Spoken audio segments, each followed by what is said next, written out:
my nigga. And when you dating an actress, yes, because they also is a layer they're of selling a certain this cast. We all love each other. You know Michael B. Jordan not trying to really get your girl, even though in the movie. See, of course not. And then we practicing them lines at home. But T, we come from the film. We come from a film background, so you know I look at that a little bit different than even bruh in the Imagine fucking you gotta club. help your girl with them lines at home because she needs somebody to read with. So she said, "What did the line that she want me said? This bosom still remembers your dick." And you say, She did not say that. so when you say that.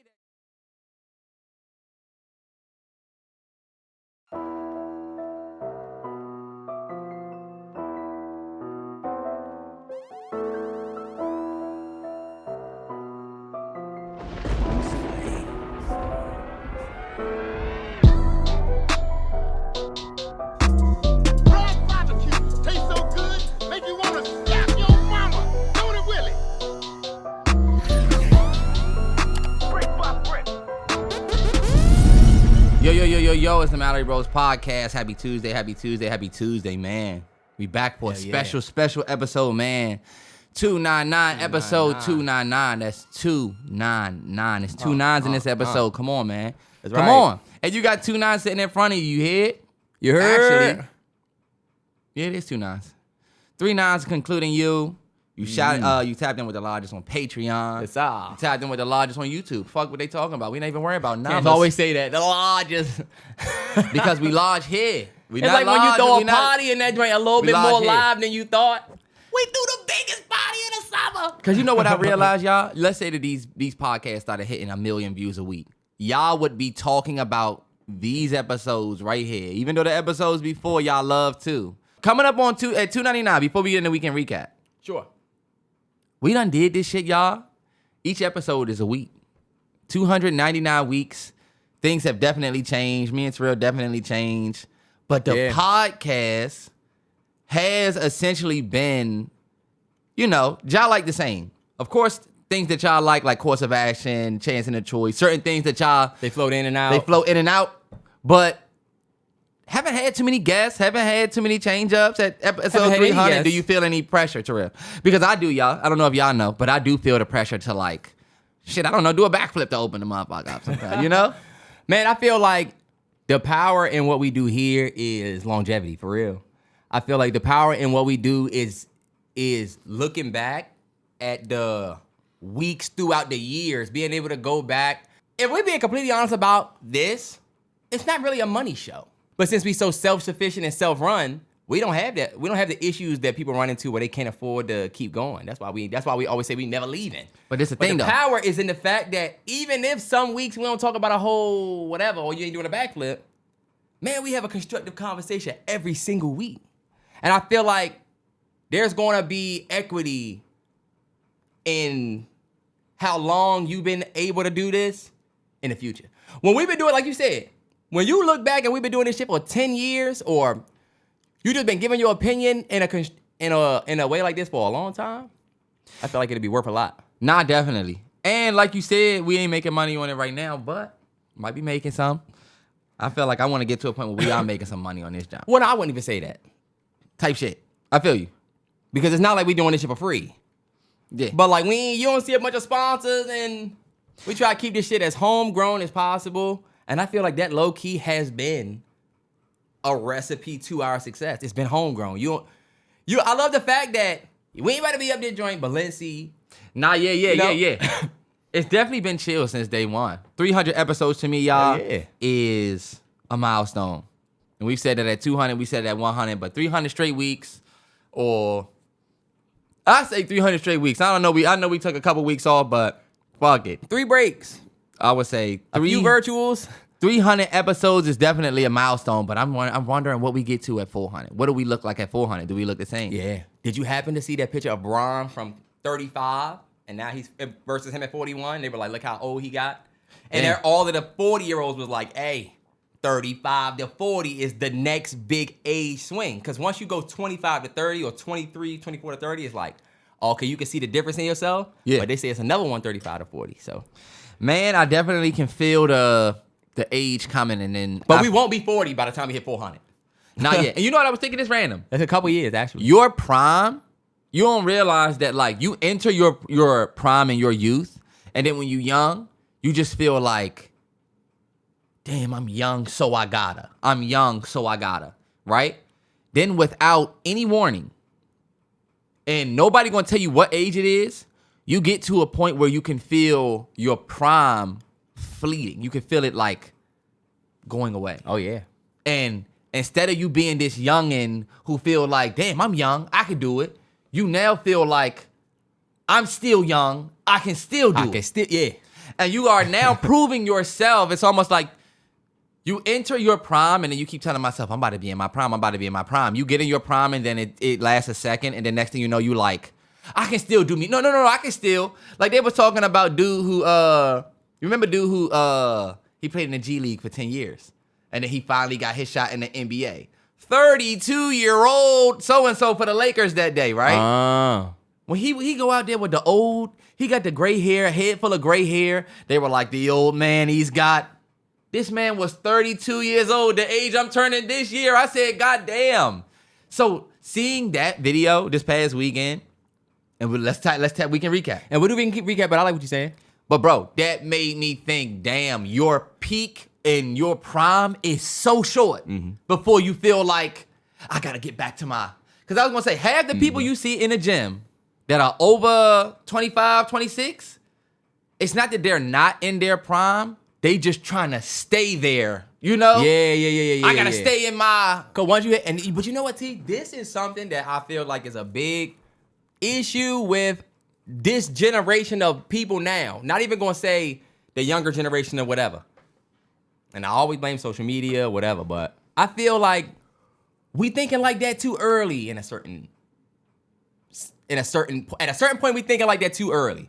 Like you shouldn't be 31 and thinking you can steal whatever. 31 is still, unless you in a fucking football, unless you're playing in the NFL and you a running back. Where on paper. 31 is respectably still 31 is still young. Even some of these young 20-year-olds, or not 20, but in their 20s, be thinking stuff like that too early. You know? But it's a very real feeling that people feel. We just got to continue to tell ourselves. That's why I always share stories of people making it late. This motherfucker made it at whatever. This motherfucker made it at whatever. Because, hey. But anyway, I don't know why we started off on some whatever. Definitely started. Weekend recap. I'll let you start. My weekend recap was chill. Taking Sonny to the park and then watching Sonny get old and then learn new words and phrases is always the best thing ever. Definitely watched some boxing this weekend. There was a card on Sunday. We watched that. But what did we do? I think Terrell got sick, and then that was a big part of the weekend. Y'all are getting ready to hear that Terrell was down bad. So I was down bad. Yeah, well, man, I wanted to get to the movies and do a whole bunch of stuff this weekend that I just couldn't do. I just felt like I did not have the resources. Y'all will see when you have a kid, you will realize how hard it is to do just even the simplest thing. Just because like going to the movies, I mean, I can't necessarily take Sonny with me and A-Train to the movies. You know, we don't want to go dolo. You want y'all to go together. Yeah, you don't want to go by yourself. Yeah. So anyway, there was that part, but of course, kicking it with the fam is never a bad thing for me. And then lastly, watching boxing on Sunday. Terrell's not a big huge into it like that, but Tyson Fury went out there and handled biz against dude that he fought. That was a good fight, but I felt like it was 3 heavyweight fights, bro. That was a good card. But I was gonna tell you, they talking about Anthony Joshua versus Tyson Fury. And that has that ever happened before? Or that had just been always talked? That's never happened. That would literally be one of the biggest fights of the year. And since they're both British, it'd be literally one of the biggest British fights ever. They would have it at this big ass stadium that they have events at, and they talking about how it would be a huge fight. And Fury was supposed to go out there and handle your end of the deal type shit. Go out there, and if you beat him, then we can talk about you and AJ. I think that did he do that? Did he win and say Fury went out there and won? Yeah. No, but it's up. Did he? No, I know he won, but did he call out AJ? It's funny because I did not see the post game fight. I think he did say something though. I feel like fight. I saw something the post fight interview. My bad. I didn't see the post game fight. But Terrell, your weekend because I know it was steep. Y'all, my weekend was actually like. Oh, and I also have to say Coachella. Watching some of the performances. Yes. But we'll get to it. Go ahead, Terrell. Man, my weekend was almost too good to be true. Started off, we went to go see the drama. Zendaya, Robert Pattinson, A24. They smashed at the box office. And it was a fun film. It was funny. I had my thoughts about it, but we enjoyed it for the most part, right? So sick that I didn't get to see it. Me and Gigi had the dopest start to the weekend. Like, spending time with each other, love, with crew, whatever. It was such a good weekend. Up until 4 a.m. Was it Saturday, bro? No. It was Friday, because we were supposed to get together. Friday, 4 a.m. I just woke up and felt like everything that I ate, which was a McChicken. Yeah. First of all, let me just say this, right? Because I'm getting ready to walk y'all into a story about how I had a stomach virus, right? I don't think you should tell them what you ate. Now, that's the thing. Because I had a McChicken. And it's the thing. You don't feel like that's enough? The Mickey's. You do. Terrence, no. I'm tired of this narrative that I just be eating bad. Me and Gigi have had HelloFresh subscription for years. We pay these motherfuckers. We get meals every week. We cook HelloFresh every week. We cook it in every week. Get veggies every week. I don't be on that. But I will say, as y'all know, I'm not a stranger to saying, let me just get a small fry. Let me go get a McChicken. If it's off the late, I'm leaving tea. And I think that night, big shout out to everybody that watched the Drizzy Timestamps record that went up last night, Realest 9. I left Tea House that night, stopped, stopped and got me a little McChicken. That McChicken fucked me up for the whole weekend, y'all. That McChicken fucked me up for the weekend. I woke up at 4 a.m. And y'all, I've always told this story in the podcast, I'm not a throw-upper. I don't throw up. I threw up when I was little, and then once after we went to air, out DC. Those are the only times in my life that I can remember throwing up. This weekend, learn me good. Learn me real good. I was down bad for most of the weekend. Still stomach a little rumbly. Still recovering, y'all like. Felt like I lost 5 pounds. And that's why I really just threw this shirt on, threw this hat on, because your boy was in super recovery this weekend. But outside of that terrible weekend, we had a lot of content drop. We had the Backrooms trailer, Toy Story trailer, Spider-Man trailer go up on the more tier on the Patreon. We got some field work done. Timestamp records, we ranked last night. Shout out to everybody that tapped into that. And I was just kind of getting the tea leaves from everything. Because think about it. When you down bad, you got nothing to do but doom scroll. Take your mind off it, because I was nauseous. Y'all was terrible. So I got to keep up with a lot of stuff, but I'm going to need Terrence to help me with certain stuff, because I feel like I saw a lot in passing. Okay. A lot of the even Coachella, outside of like the big performances, Justin Bieber, Sabrina Carpenter, whatever, where it was just, you couldn't ignore it. Yeah. I didn't really get to see so much. The fights missed it. I was watching even WNBA news. I was like, WNBA trade frenzy, my God, I love it. But yeah, man. Weekend with Chill, spent it with crew. He's getting big. And we were talking about how, bro, you know how it is when like, at some point when you take Sonny and it's just you, you're alone. In a sense. Even though you with the baby. Okay. You can say some bullshit. You can say, what the hell? You can say that my neck itch. You can say anything and they don't give a fuck. Yeah. Now, I feel like we've escaped that. Because now crew is like what's wrong? What do you need? Oh. Like, he literally was like, yo, I'm about to go get you the humidifier. You don't gotta do that. Damn, yeah, your boy's looking out for you. You ain't gotta do that. I'm good. I hate it, though, because it's like, yo, I can't even be weird around you no more. I can't even do my weird dance without him being like, what the fuck is that on? But anyway, y'all, we got a couple of things to get to. Not gonna bleed it. Hope everybody had a dope weekend. We getting some hot weather. Did you see this week? It's gonna be crazy. Oh, my goodness. And you know what's crazy? I got 2 dope long sleeve shirts I never wore. That I can still get them off. I'm gonna have to, on them days where it's 65. You see, I'm getting off a long sleeve. I'm getting ready to say. Terrell got this same joint. You ain't got much time on that one. Terrell, first thing I'm gonna ask you. Something that was on my mind, I ended up tweeting about it, but I want to bring it to the podcast because fuck it. Instagram. We all on Instagram, right? Uh-huh. Instagram has a 20 photo dump option where you could do 20 photos in a carousel. 20. And you've been seeing a lot of people do it. A lot of people have been doing it. I remember when they upped it to 10. I remember when they upped it to 10. My question to you is 20 photos too much for an IG post? Shoot, for me, no. Hell no, not for me. I would say it depends. I like having that much wiggle. Yeah. Because sometimes I don't want to post 10. I might want to post 13. Mm-hmm. And it's like, damn, I need them extra 3. Okay, yeah. So I may not ever make it a 20 unless I'm doing like when we get married, I probably do the wedding. Yes. Flip. Do through 20. Because you going to have 20 to post. Or if you take a hella long break, like I have low-key from IG. Then you want to go put on a a 20. TL, you might want to do that. But you know me, bro. I do my cascades where I use the app. The scroll app. I use that joint to put shit together. I like the ability to be able to use 20 photos. Like you said, if I get married, if I have a baby shower, being able to put the extra photos in there is definitely dope. However, as somebody who, like you said, we all on IG, I do feel like that 20 photo limit is being reached a lot, and you can see y'all are trying to reach the 20. I told Kelly, back in the day, oh yeah, when you went on vacay, you said, okay, bet, 2 pictures of me in front of the cabana. Just 2. Because I'm gonna want to use, you know, now you can see, oh, you used all 4 of the pictures of you from in front of the building.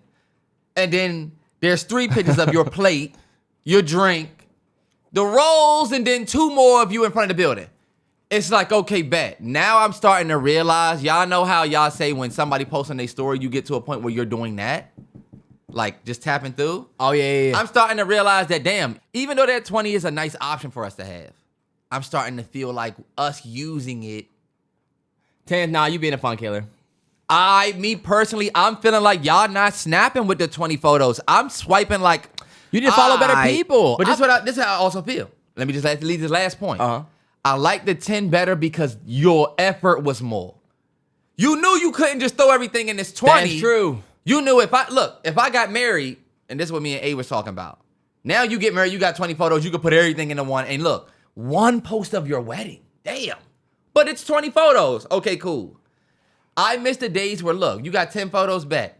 Bridesmaids, the men, the cake. Like, I'm not mad at more post versus more that. That's my well, think about it. You thinking legacy Instagram. I like the track record. I like to scroll up. Oh, she got married. This was her cake. Wop, wop, wop. Oh, this was the bridesmaid. Wop, wop, wop. Swiping 20 through your 1 to me is like... I feel like it's so much more convenient than having to go through, oh, she posted the cake separate. Oh, posted this cake. I love an era. I love an era. I will say this too. I feel like the new generation, not the new generation, but the generation below us and below we can them, say the time now.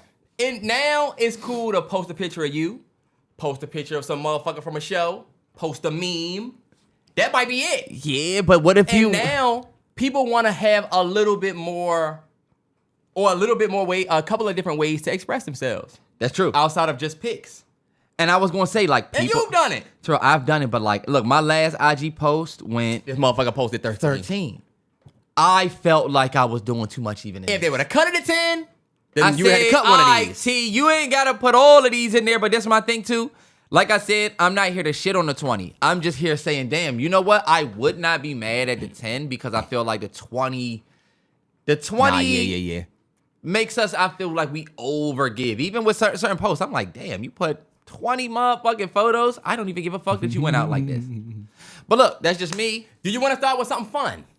I mean, I thought that we just started with some fun. But no, we did. Before we get into anything, I had a dope thing that I wanted to do with Terrence. You had to wear headphones for it. Because I want to see I would say you're a gamer, right? You'd say you were a gamer. Yeah. You would say you've been playing the game for 20 plus years. Yeah. Do you think if I play you 7 different console startup sounds, you'll be able to identify by sound what console this is? Yes. I bet. We're going to give it a shot. It's going to be easy for me, y'all. Grew up playing. I put it together literally this morning. Because I seen, shout out to whoever did the TikTok, they ranked the PlayStation joints. And I said, I wonder if I kind of, the idea came from that. We're going to start and make it easy. Right? Put this motherfucker up with him. Damn, I wish I had headphones too, I could hear. You ready? Let me know if this is too loud. Y'all ready? All right, bet. I'm asking y'all watching? All right, here we go. This is easy.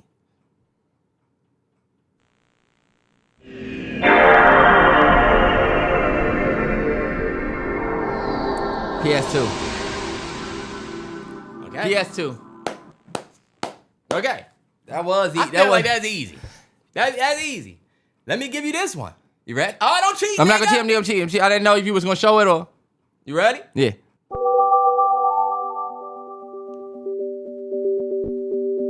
What is that, T? We. Want to hear it again? We. We? Ah, that's all right. That's all right. We. That's all right. I'm there. I'm there. He doing all right. He doing all right. You ready? Yep. This one tough. This one is actually tough to me. GameCube. Look, it's going down that joint. No. All right. Keep it going.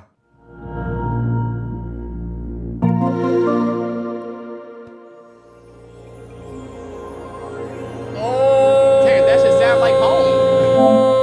Oh, PS5. I'm getting ready to say, this is the one you hear more often. Now I'm hearing it.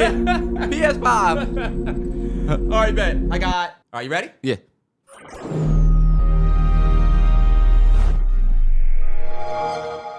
$360. That 360 hit me in my motherfucking Oh chest my when God. I heard that 360 and said, Oh my God. Remind me I was young. All Y'all right, know bet. we went to 360. We did not go P3. I got one to take it back even further for you. I'm gonna let you hear it again. That's Nintendo 64. No. Smaller. Game Boy. Game Boy. I knew it was something that ding. And that's low key the first Game Boy.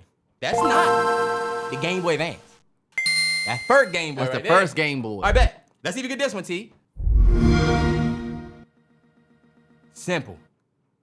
Play it again. That's Xbox One. Okay, yeah. Xbox. Xbox One. The first Xbox. One. No, it's Xbox One. Oh, Xbox You was One. right. You were right okay. the first time. All right, last one.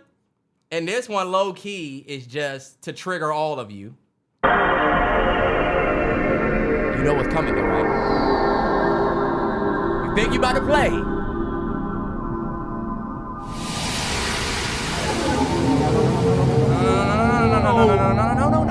I wiped it off. Bro, I'm telling you, y'all don't know. PlayStation. PlayStation 2. PlayStation 2 when your game not When working. your game not working. Man, I thought that would be fun, and I'm glad. Hey, you actually did pretty good. It was only like 6 or 7 of them. I'm good. With a dope little nostalgia shot to the neck to stop the pod. And they got other games, of course. They got Sega. Yeah, I could have did the game. They had the Game Boy Advance joint, the PSP joint. I said, all right, this is gonna be too much. Yeah.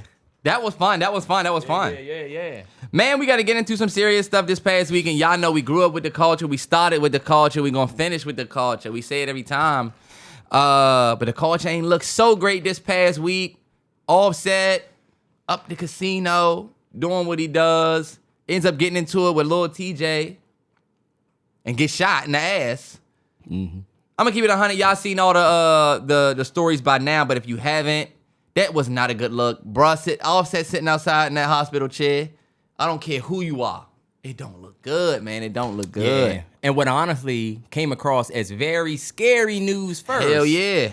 Ended up being Petty news almost. Like, it ended up being like, yeah, damn. It ended up being like, damn. You know, first it was like, yo, we can't lose another Migo. You know what I'm saying? I felt the weight of, I read the Kirko joint that said Offset shot at whatever. Then the next paragraph says, he's stable, but whatever. Dog, when I tell you the way my stomach dropped, I was like, you know how I immediately thought about? Quavo.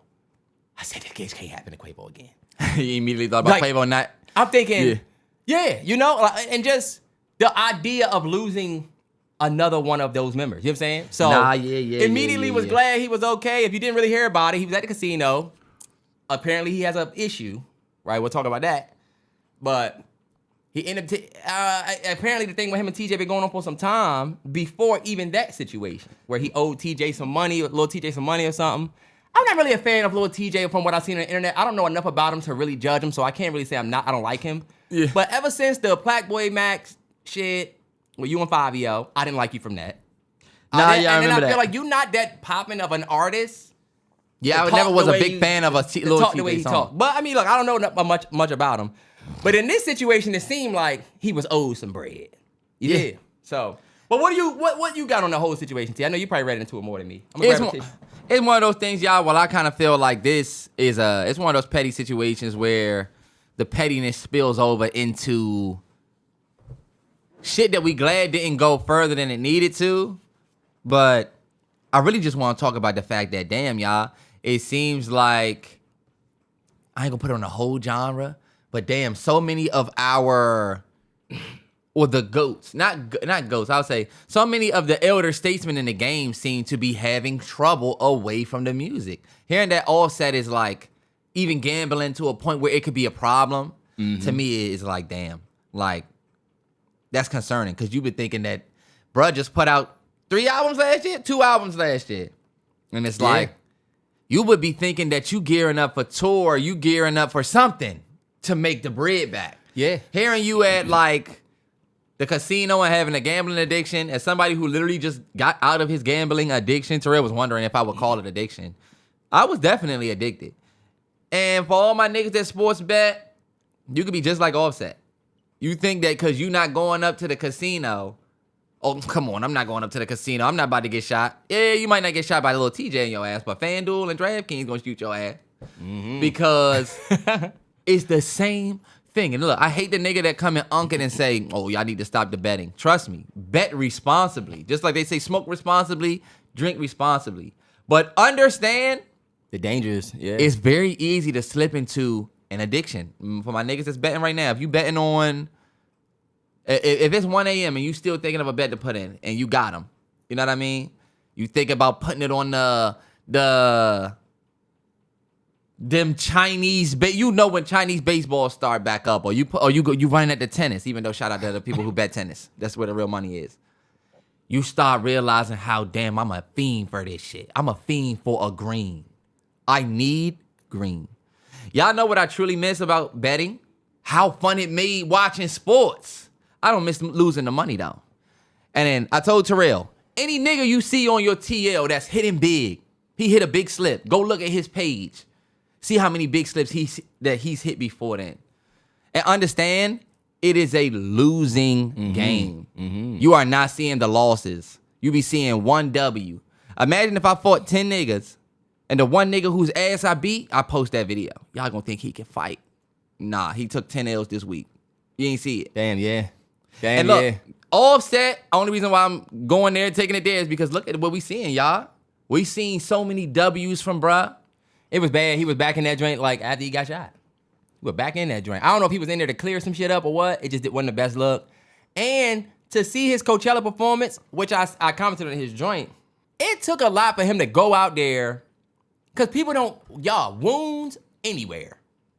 Take some rehabilitation. You need to sit. Yeah. It don't matter if you got shot in the ass, if you got shot in the wrist, whatever, that open wound, you don't want to be up doing nothing. Like, it takes so much out of you for your body to heal. You really should be chilling. Him being up there on that Coachella stage, you could tell he really want to do it for his fans, but it's still like, man, thinking about, like you said, the year you had with them 2 albums, with the mixtape, because you not only, it was really like 3 albums, because you put out Kiara Deluxe that had a video album with it, that had way more songs. Then we got the Haunted by Fame. The Haunted by Fame joint. It was supposed to be a dope-ass Offset Coachella. Oh, shit. Like, he came out and did the, what's the joint? Back on the know. He came out to that joint, and it was just like, that one should have been big, It should have been a bigger moment for him, and I hate that this whole thing kind of fucked that up. I hate to see them going through some of the stuff they going through at their level. Yeah. You know? Yeah. But it just go to show that certain shit like that, the L's that come with life, addiction, anxiety, depression, all of the different things can hit you at any level. That's what I'm saying. And also the thing about gambling is losing always. You will always lose. When your life going well, when shit is good, you got money to lose, it don't feel that bad. When you start taking L's, the gambling don't sit in your life like the cigarette. You can smoke when shit's going good. Hey, yo, this having a good day. I'm gonna go outside and smoke one. That addiction can feed 2 ways. Gambling is losing always. Even when you winning in life, you're losing as a gambler. Because gambling is losing, but I just won so big at this point that I'm a lose, win big. Lose, win big. I'm telling you, when you lose in life, and then you lose in gambling, it'll make you say, I need a win. Do you think you reach for that win in life or gambling? Damn, yeah. Gambling. Yeah. And you know what? The tickets get bigger because I want the rewards to get bigger, which means the losses get bigger. Come on, dog. You talking to a nigga that's been there. I ain't lose my fortune. Like they say, I ain't lose my house. I didn't. I ain't blow the house. And you know I know what? people that did. I feel like people don't give Offset, I'm a fan of these niggas, and they gonna say I'm a fan. The nigga just lost his whole family. That's true. Had to watch your girl go That's true. get with the nigga. She's rapping about. That's true. She's rapping about this nigga. They're going to the Super They Bowl. going to the You dealing Super with Bowl. the internet saying all of this about you. I feel like people acting like, oh, this nigga out here throwing his life away in the casino. Again, when you become a star, it's like people don't think about stuff like that. But that's a lot for a nigga to deal with in the public. Let alone dealing with that by yourself. So, man, it was just not a good. It was not a good. Not a good sight to start the weekend, I'll say for sure. It wasn't. And look, life going life. All we could do is comment on it. All said, no, we still bro to us. We still rocking with bro. I'm praying for him. Yeah, hell yeah. But we gotta keep it 100. You gotta clean that shit up, bro. Yeah. This shit got me wanting Amigos comeback. This shit even got me hell. This shit got me wanting you to get back with Cardi. Fuck it. I'm for a nigga's life going well before I'm for a nigga's pride. Yeah. Fuck it. Yeah, I agree. I'm not gonna stand behind your ego. I'd rather you get your family back, bro. Yeah, I'm with that. You see what he was saying though? Did you listen to the little joint he put out? No. But just to go forward, man, we got some other stuff. Max, we might as well round out the craze of the weekend. Because before we even got into the weekend for real, you had the Gucci record come out. I know you want to talk about that. Yeah. Gucci put out a record called Crash Dummy. Very much like the publicity stunt record that he put out a minute ago when I think him and NBA Youngboy got into it, right? Something like that. And it's like, oh, you thought this was a publicity stunt. That one was better. I'll say this, we started with this. If you haven't heard, we didn't talk about it last week just because, you know, we don't like to jump on certain topics so soon that we just gonna say damn on. Of course, y'all heard the news. I've heard the news months ago when Pooh Shiesty robbed Gucci Mane at gunpoint. Apparently took Gucci Mane's chain. It was over a contract. What's crazy is it happened months ago. I remember niggas being like, hey, the streets, hey, y'all don't know, but they saying Gucci Mane just got robbed. That was months ago. What's crazy is Pooh Shiesty last week or the week before gets picked up by the FBI, him and Big 30. Apparently they got them boys on camera doing the shit, right? Fast forward all these weeks, everybody has their opinion about it. You had a lot of people saying, yo, the old Gucci Mane wouldn't have stood for that. They lucky he a man with kids. They lucky he older. He got millions. Everybody put all of the Gucci past that part of his life thing. Gucci ends up dropping this song called Crash Dummy where... You skipping a part. Oh, I'm skipping a part. My bad. You skipping a part where everybody was already calling Gucci something for even communicating. Oh, away. okay, yeah. I'm wrong. You know? I am forgetting a part because the paperwork came out with Gucci. They said Gucci identified who shot him. Yeah. A lot of people, and you know what, y'all? Well, I'm gonna let T finish the story. Go ahead, T. A lot of people. That was a big part of it. That was a huge part of it. That's paperwork. That's paperwork that's pointing to you saying that you went like this. This who shot me. And the bad thing about the streets, that's just looked at as snitching. So you got a bunch of people saying Gucci is a snitch. I never thought that I would see Gucci as a snitch. I never thought that Gucci, man, would snitch. People said, come on, y'all. Snitching, come on. He an old, like you said, he an old man. He got millions. He's past that life. Back. Fast forward, Gucci drops this song, Crash Dummy. Gucci in this song is going a little bit more into detail about the things that happened. They tried to something, look. They tried to set me up. Like you in the joint talking about being set up, right? And this different, Gooch. This not you talking about how a nigga tried to set me up and I slimed a nigga. Or this not like when you was talking about Jeezy and Jeezy had a nigga come take your head, you took his. You know what I'm saying? This is you said a nigga tried to rob me. I called the authorities. You know? A nigga tried to rob me and didn't go his way. Or they did rob you. They got the shit from you. So making the song doesn't look like what it would normally look like. This ain't don't respond to shit from Vaughn. This not that. You know, this is everybody's talking and I'm an artist and I feel like Gucci felt compelled to put it on wax. But this is what we're going to talk about. This is a real topic. They saying in the streets that Gucci Mane is a snitch. Even for this record. And while I do understand Terrell's point, because let's hit Terrell's point first. Terrell, what do you think about all of this before I say anything? What do you think? You keep going. Because I don't want to derail from what you're saying. Because I know Terrell and a lot of people feel like, you know what, fuck it. If Gucci Mane was robbed, these young niggas are crazy, I would snitch. That's what a lot of niggas do. These young niggas, if they try to rob me, I would tell. Honestly, y'all, me too. I'm not that. However, this is where shit started to get muddy for me. Gucci Mane, you can't drop that record. You can't drop that record and say that your old life is past you and you too old for this, but then you want to hop on the track like you used to. Because I don't think that we realize that that's also a part of the response. Even though it's hip hop, jumping on the track talking about something that happened to you, but then trying to act like you don't need to do nothing about it because you passed that part of your life, I personally feel like you shouldn't have made the song then. Yeah. Leave it for the whatever. I'm trying to get my money. You making the song makes it look like that. I was so excited shit. about the song in the beginning. When the artwork dropped and he said, this coming out tonight, I said, oh shit. What is he gonna say? I didn't think he was gonna do that. I thought he was gonna be on some fuck y'all shit. But I thought when he said crash dummy, I thought he was gonna say y'all wanted me to be a crash dummy. Like, y'all wanted me to get out there and flip my whole whatever and snitch. Because I feel like a video came out where he was literally saying, like, I ain't about to say nothing. I ain't about to get into it with the authorities. I ain't about to do that. So, a lot of the stuff that comes out these days, y'all, when it comes to stuff like this, it brings that street code up that we always talk about. Does it matter or doesn't? Or you know, does it matter or it doesn't? And I think, once again, you got a big community of people speaking on a code that they don't come from. You know what I'm saying? Me and Terrell can sit up here and talk about the importance of snitching and why it don't really matter. Yeah. But the streets, if you're going to claim to come from the streets, they get the last say. That is the truth, Terrell. Yeah. If you're going to go to the streets and be in the streets, they get the last say.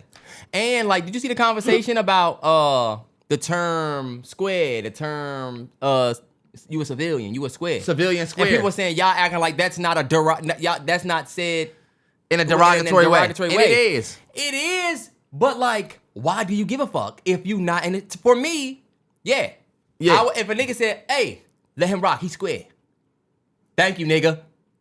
Yep. Or look, you a civilian. You don't know about this. He don't know about I would even start the conversation with certain street niggas and say, look, I told my cousin, you know I'm square, bro. What you think about this? And he'll be like, oh, well, you know, whatever. It's a respect thing for a life that I don't live. And I'm not offended by that because you can't be offended to be called a square, but then also say we got to say fuck this street shit. You can't have it both ways. Yeah. And then you are a square to these niggas. Yeah, and like I said, you can't call yourself one thing, then get hit when you hear yourself being called that.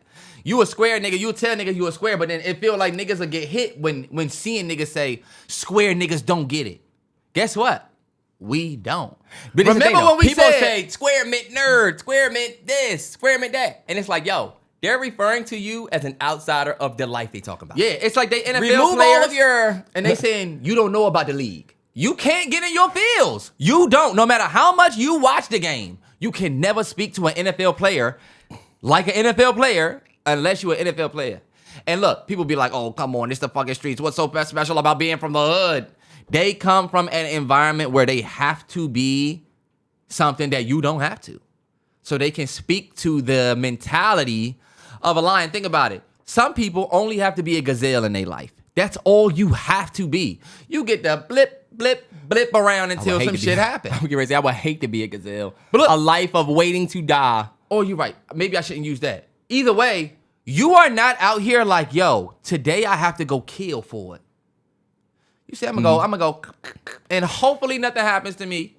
That is a lot of y'all life. But when you grow up in the hood, or when you grow up in that environment where it is dog eat dog, it is we wake up every day with a certain mindset, and now you took that to hip hop, now you getting paid for it, niggas look at that type of investment as street investment. The streets are behind you. So now, what do you see rappers do?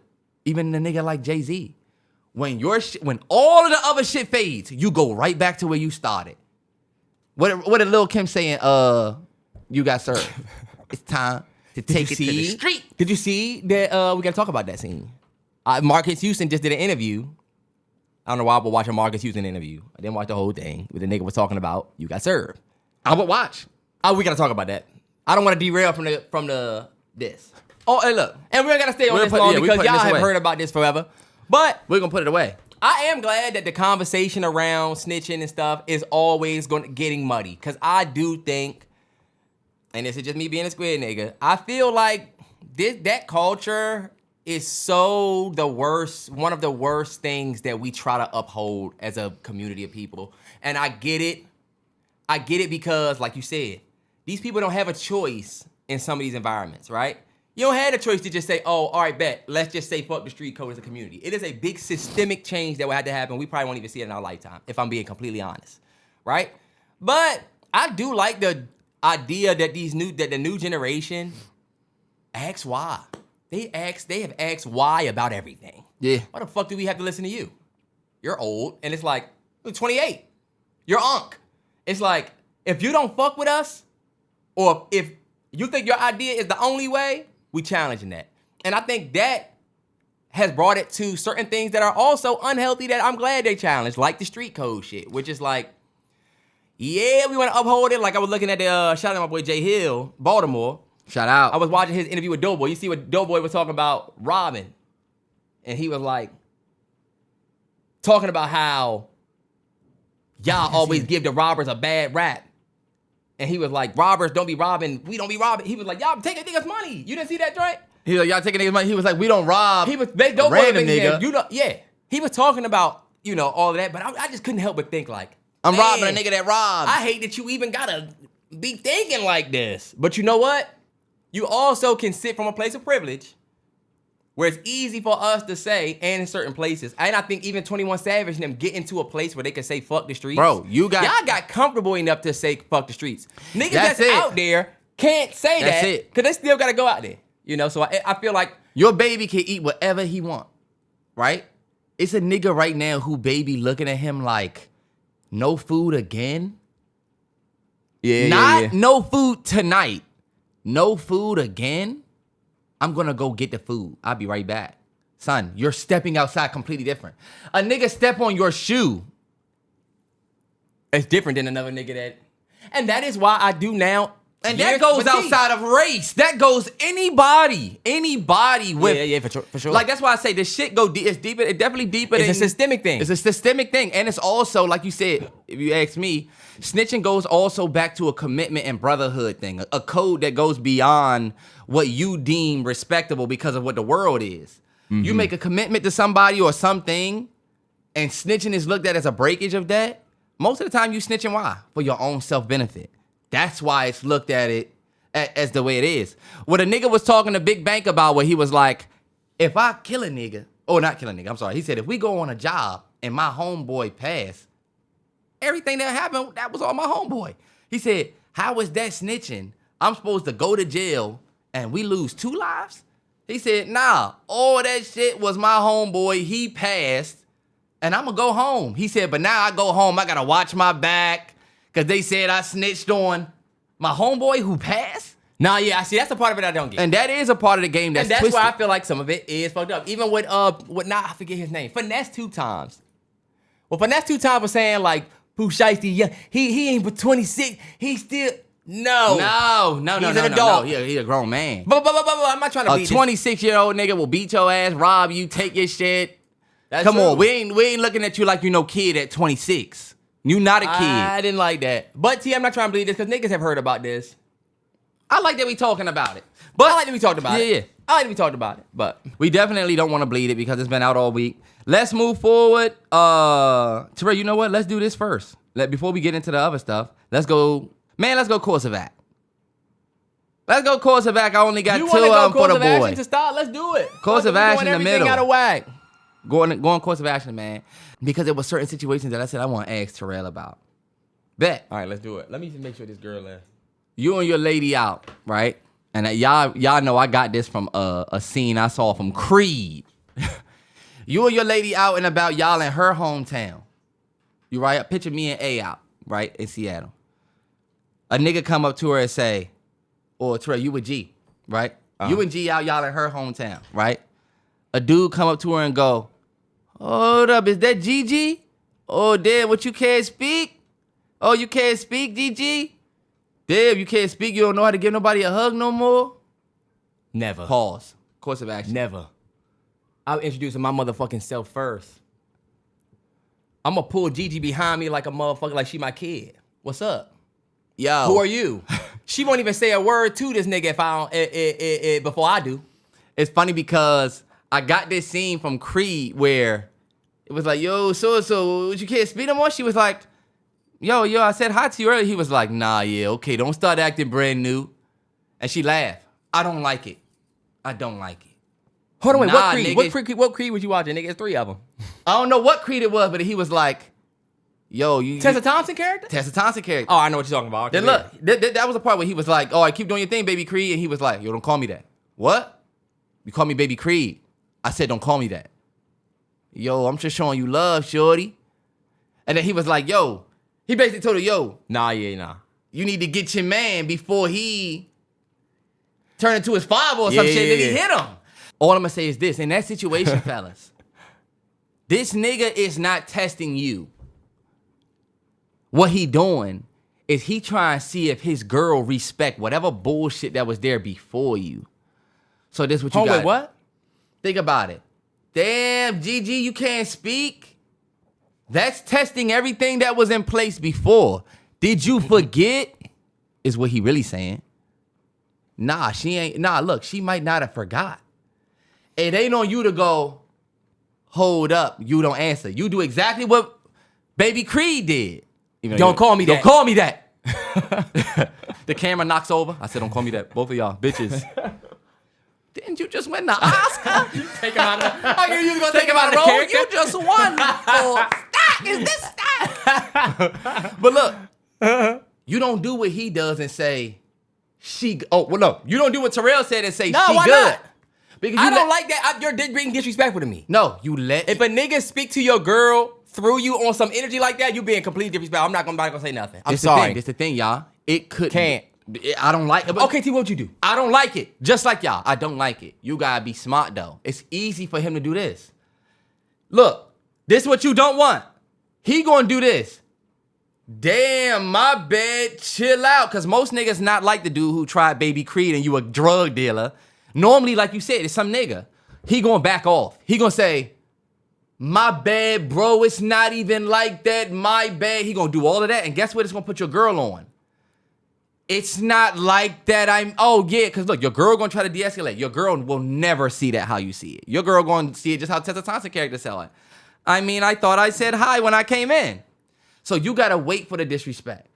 What's the disrespect you waiting for? This nigga already hit my disrespect line. No, he didn't.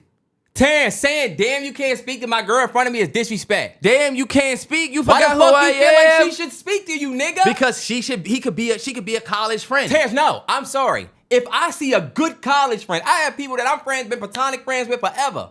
If I see them with a man, even if I want to speak, the first thing I would do, even if we was excited to see each other, hey, good to see you.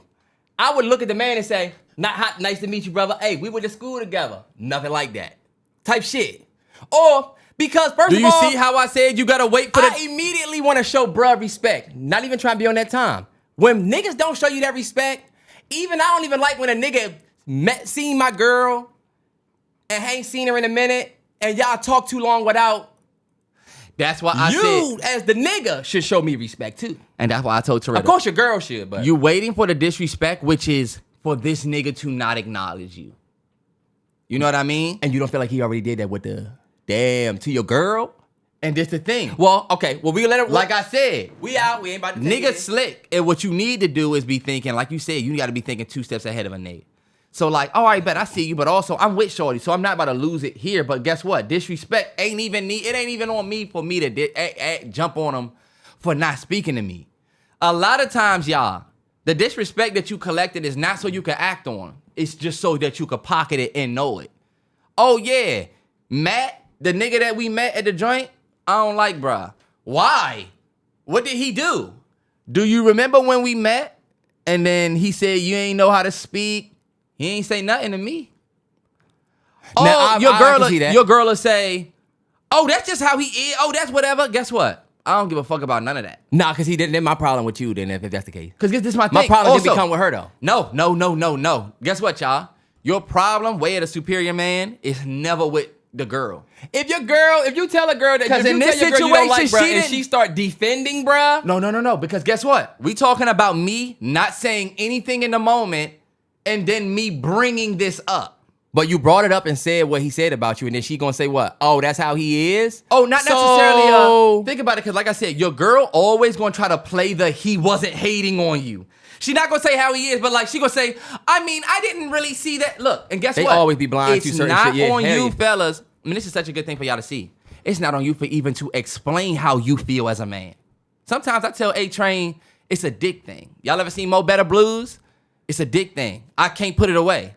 It's just me. And you know what A-Train will do? Whatever. You know what'll happen? Okay, bet. Put it like this. No, you need to take me through this same situation, because now I'm confused on if what I'm doing is right. Terrell, what you mean? The same situation? Same situation. Because how do you... Was I wrong what I did? You are wrong, because what you gotta do is bait. No, you not wrong if bruh don't say nothing. Let's say bruh don't say nothing to you and you go... But T, I'm not even on no... Let me rephrase. Because I'm not on no aggression. But yo...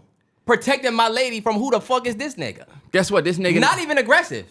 But like, yet. But what are you protecting your girl from? Because when you tell your girl just like that, I was protecting you from this nigga. I'm letting this she nigga gonna know say... I don't give a fuck what y'all had before. She gonna say... Shorty with me now. Right, but look, he never came up and said, damn. That's not her ex. That's just some nigga that know her. That's why I said, before you come off like that, they gonna say you toxic. You gonna come off as toxic because...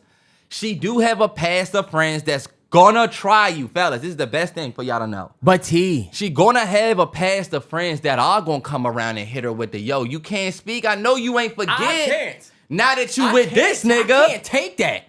Have you experienced that? I've experienced Gigi. Well, me and Gigi have been at a baby shower. So watch this. Something where a nigga come watch me give it to you. Pause it. You're making it super hostile. It's not like a nigga just saying. No, Teresi, it's not. Nigga saying, damn, you can't speak. Oh, what you forgot? Hold up. You're immediately disrespecting. But it's not, though. It's not. But why am I interpreting that as disrespect? Because guess what? Watch this. You walk in somewhere, I'm going to give it to you the way that it'll go smooth. And I feel like you've been through this before, too. Look, Gigi walked past and they go, I know that's not Gigi. Oh, okay, yeah. I was like, I don't know if she gonna speak or not. Oh, I'm about to say, I know she not about to not speak. What's up, bro? What's up, yo? Look, you see how he came. Look, That's different, I'm here until, oh, what's up, bro? Good to see y'all. Some niggas will leave it in the Creed mode where he try to add the... Because I feel gave me some respect, though, because bruh immediately acknowledged... Terrell don't realize that I kept telling him, you gotta wait for the disrespect. He immediately got disrespected. Because, Terrence, you started off by saying, oh, you used the Creed example where he was clearly being disrespectful, which I know that's where the idea and look what Creed did. Creed ain't do nothing. Even y'all might say I'm wrong in the scene. Even in the scene, she was like, hey, you know this is so-and-so. Oh, no, somebody else was like, hey, you know that's so-and-so Apollo. Baby Creed, so-and-so Creed's son. Oh, okay. I'm rooting for you, Baby Creed. Yo, don't call me that. Don't call me that. Like, you already didn't show me the acknowledgement. Your man told you who I was, and then you said, oh. But T, the thing you said first, if a nigga come up to A-Train and say, damn, you can't what's speak. Up, A-Train? First of all, you had no position to challenge my woman on anything. A-Train went to this little joint where some photographer was there. He was like, yo, what's up? Yo, you know we worked together. Yo, that was so fun. They talked for like a good little whatever minutes, and then A-Train was like, this is my boyfriend or whatever. He was like, oh, yo, what's up? I gave A-Train the opportunity to give him, look, A-Train, because guess what, fellas, also? You got to give your girl the opportunity to, she in her own city, her own place. She need to be able to say, hey, actually, this is my man. Think about the situation with Shorty from, this is a perfect situation. The situation with Shorty from Power. Dude came up and went Hold on, wait, give me more detail. What happened? What Power? 7 seasons, 7 spinoffs. This was Ghost a Power. topic. No, Tariq. The girl, what's the girl name that's with Tariq? She ended up getting with Kane. But look, she was married in real life. A dude came up to her at a festival. Remember? Alexi Lepre, something like that. Something she like played, The other cute joint that Tariq had. He had a little lineup. I know you're talking Remember about. she went viral because the dude went smacking her. Her dude was just kind of standing there like, drinking his drink. He ain't say nothing. I ain't going to bark him off. I ain't going. And she was like, oh, no, I'm engaged. He's right here. Remember that? Now, T, that was different. You keep bringing up situations that are different. You started me off by bruh. Imagine her dude popped it as soon as bruh walked off like, nah, she good. She would have never got to stand up for herself. And T, you know me. I'm not that guy. I'm not going to make shit awkward if it don't have to be. Yeah. Never challenge my girl on if she had to speak to you. She don't got to say shit to you. That's how I feel. That's how I feel. She ain't got to say stop. shit to you. She ain't even got to remember you. Stop. So a nigga telling my girl, damn, you can't speak, is going to set me off. She don't owe you a motherfucking word, nigga. Right. Now, this is what we take it forward. She don't even know me this a how word. course of action work. This how course of action work, right? You and G out. You in your hometown. You are in a place that you grew up. And a shorty from high school goes, Terrell, you can't speak? Oh, I know that's not Terrell. That's not about to speak. Course of action. Because now he in an opposite seat. Now what he do? Now this is where. Yeah. But this is where. Now what you do? Because T. What you do? Because now G being Gigi not sitting here and you can ask her. Terrell, no. What would you do in a Adonis Creed situation? Look, you are the course of action, sir. It's you. What do you do now? Because you knew what you was going to do when you felt defended. Now what you do now that shorty, cute as fuck, coming up to you from your hometown, talk about you can't speak. And I'm glad all the ladies listening too, because I know a lot of y'all thought that you wouldn't be in the opposite seat. And fellas. First of all, I don't have no exes that I have like real beef with. It's not even an ex. But remember we said it's somebody else that you know. I don't got nobody in my life that will come up to me and say you can't speak. If I'm not speaking, like we don't speak, even my exes that I'm still not even like. You know what they gonna say cool about with, you? But Terrence, no, I'm not. They gonna say you running because Terrence, that's you not claim true. that I ain't got nothing in my life. What do you do? No. This is what I'm saying. In that situation, Gigi, if she decide to pop shit, that's one thing. I know she gonna look for my response. The same way in the situation with bruh. You not. If a nigga asks Gigi, damn, you can't speak, and she go, oh, my bad, hey, I will have an issue with her. I don't give a fuck what nigga say it. You don't respond that way, right? So in the situation flip, shorty on me, my obligation first is to respect the woman I'm going home with. Because that's how I'm thinking. So I might have to show the respect right now. Tell them what you gonna do. Terrence, this is my thing. You're not asking the question, bam! You asking me, you asked me the flip side question where I get to say, hold on, wait, fuck out of here, nah. Because my thing is, now I'm the Tessa Thompson. So hold on, wait. Now I'm not the Michael B. Jordan. I would want Gigi to hop in that Michael B. Jordan and say, what the fuck is this bitch? Hold on, wait, no. Whoa. You just said you would want Gigi to answer the question with bruh. Different, right? No, I don't want you to answer that nigga's question, no. I don't want you to answer nigga question. If a nigga says, Gigi, crazy to see you, yo. I'm so good with that, been through that 1,000 times. A nigga telling your girl. Oh, you can't speak? Oh, you can't speak? First of all, you about to piss me off. You're about to piss me off. Nah, maybe she forgot who you was. I mean, I never seen an outfit like this, you lame ass nigga. Pop that. Whoa, see? I never seen this type of fit. Terrence, no. Who the fuck is he? Hold on, wait. This is the thing too, fellas. What do you do if preschool together. What do you do if it's Terrell did not answer the question. Terrence, what you talking about? No, okay, bet. I guess you said Gigi gonna have to step in. I'm playing it super back.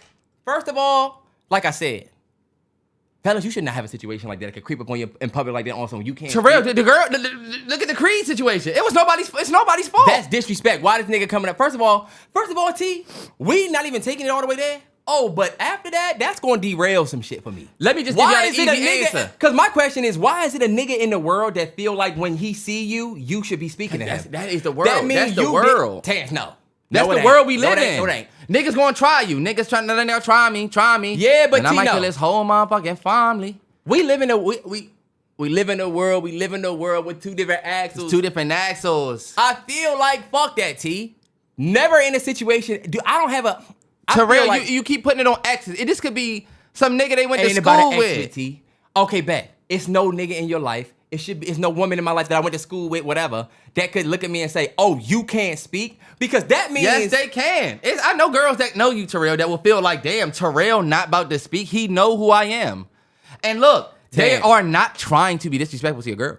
Let me give y'all the answer what I would do if a girl came up to me. and Terrence said, is about to get himself in. damn, oh, what, Terrence, you can't speak? You can't. I really want to know what A-Train think, because A-Train is a little spicy. Hey, yo, Terrence, oh my God, you can't speak? Oh my God, I know you're not about to not speak. You know what I would go? Damn, you know what I know? Oh, damn, you know what? It almost slipped my mind who you was. Yo, let me tell you who I'm with. Yo, this is my fiance. Hey, That's the P way to do it. That's why did Terrell not just say that? Because he thinking about his answer for the first one. No, because because And I'm why do you not give your girl? I started the same way, shawty. Terrence, hell no. First of all, if a nigga, I didn't start with the dick Creed thing. energy. I started with the, yo, Gigi, yo, You started off with this shady ass nigga is across the room asking us this. I would be pissed off if Gigi said, "Oh, my bad, I didn't even realize this is my." I would say, hold up. This my homework for y'all. I want y'all to all go find the Creed scene and see if how y'all would think even she handled it. Because this is a good situation. We're gonna table it because I don't want to go too far. Because I do got one last one, right? That just pissed me off. See, that made me sweat. That just made me sweat. I'm sweating now. Okay, look, Gigi's pregnant, right? With y'all baby. Let's say she's about 8 months. She's won me on her center's carpet. Yes. You know? And this is where I got it from. Some more Michael B. Jordan bullshit. I know what he about to say. You know what he about to say? Her co-worker or a friend comes up and goes, oh, baby getting so big. Kissing your... I saw Michael B. Jordan kiss the belly. The baby's stomach. Yeah. Course of action. I don't mind that. You don't mind that? Depending on who he is. Depending on who it is. Obviously, Michael B. Jordan knows this woman, knows her family. They're colleagues. Yeah, Can a nigga from Gigi's job go, the baby? I may not like that, though. Let me put my hair on it. Oh, I can hear you. Can you hear? I feel like the only way you could be hit like that is if you're not really on your shit. You know what I'm saying? Because for me, we done been through the journey of creating this baby, the journey of the pregnancy. We almost at the finish line. A nigga kissing your belly might be a little bit of an overstep. You know what I'm saying? That is an overstep, first of all. Only a nigga like Michael B. Jordan can do it on the Oscar stage. Even a nigga like Michael B. Jordan gonna have a problem with me. I mean, yeah, but like on the Oscar stage. And that's my nigga. And when you dating an actress. Yes. Because they also are a layer they're selling a certain, this cast, we all love each other. You know Michael B. Jordan not trying to really get your girl, even though in the movie. See? Of course not. And then we practicing them lines at home. But we come from the film. We come from a film background, so you know I look at that a little bit different than even bruh. Imagine you gotta help your girl with them lines at home because she needs somebody to read with. So she said, "What did the line that Woman said?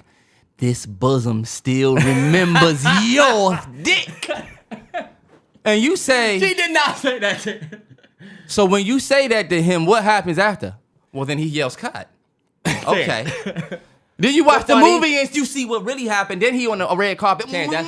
Actresses keeping a stat with they partners and they partners know. I need to walk with you on the red carpet now. Why? I'm gonna be with you. See, you wouldn't make it with an actress. You wouldn't have made it till y'all having a baby together. You figured that out early when you were the actress. Nah, yeah, you're right. And that's all I want to say. We talking about pride and ego. I got a course of action for you. Let me answer this one. We talking about pride and ego. I would not. I'm just a nigga that don't like that. Don't kiss my baby. Don't kiss my baby when they come out. So I don't even like you kissing the stomach because I feel like you're going too far. I don't like you kissing my girl's stomach. That's me. That's for me. Yeah. You look like Dada. I don't like that either. But does my baby know that them lips I don't even like a nigga to like, oh. Yeah, hold up. I don't know where them hands been. You might be radiating some bullshit to my seed. Back them U-Haul hands right off. Yeah. Anyway, go ahead. It's not really a course of action, but I watched this video. The dude was getting kicked out with his girl. Did you see that? He was getting kicked out of the football stadium with his girl. Obviously, they was on some wild shit to start anyway. The dude throws his beer on them, but it hits mostly the dude's girl. The dude goes and knocked the dude out, right? Damn, yeah. Everybody was like, bruh had no decision but to fucking punch him in his shit. The dude, if you're walking out of a stadium, and we just got kicked out for some bullshit. Yeah, we done already. If me and A-Chain walking out of... And somebody throws their drink. She got her Seahawk jersey on. Yeah, just like that. He throws a drink trying to hit you. It hit your girl. Y'all have to beat you. We have to beat you up. Now, even if you beat me, I'm fucking throw hands with you. They gonna say that's... We cannot walk out of here on some wild, fuck that. Nah. Now, I gotta do some shit. that I ain't want to do today, but I'm gonna have to do it. I'm busting your shit. I'm gonna hit you somewhere where I'm gonna try to leak your shit. And these clavicular white boys that like to push the line, they need to get punched in their shit more. And If they wasn't standing behind black security, that shit pissed me off. They'll call somebody a nigger or say the N-word or say, oh, what the fuck? And then when the person pops shit back, here come these big niggas to protecting the racist white boy. I think you niggas are pathetic. I think it is pathetic. Last one. Yeah. This is the last one. Last one, y'all. A nigga's on stage, right? You and your wife, y'all at an award show. This nigga been hitting at your wife for years, thinking that y'all about to break up, thinking that y'all about to get a divorce. This nigga get on stage. You and your wife back cool. He up there. Makes a joke about your wife. Tan, don't do me the Will Smith, Chris Rock. I'm slapping him. I'm smacking the fuck out of him, y'all. We don't have to. We did a whole pod about this. All I will say is that clip going around of Jada Pinkett talking about what happened after the slap is fake. That tweet was fake. That tweet is actually, it was Jada Pinkett talking about what the tweet was. I'm about to say that tweet was them saying Jada Pinkett talking about Chris Rock trying to get with her after the slap. Y'all, that was fake. She was talking about Chris Rock trying to get with her before the slap.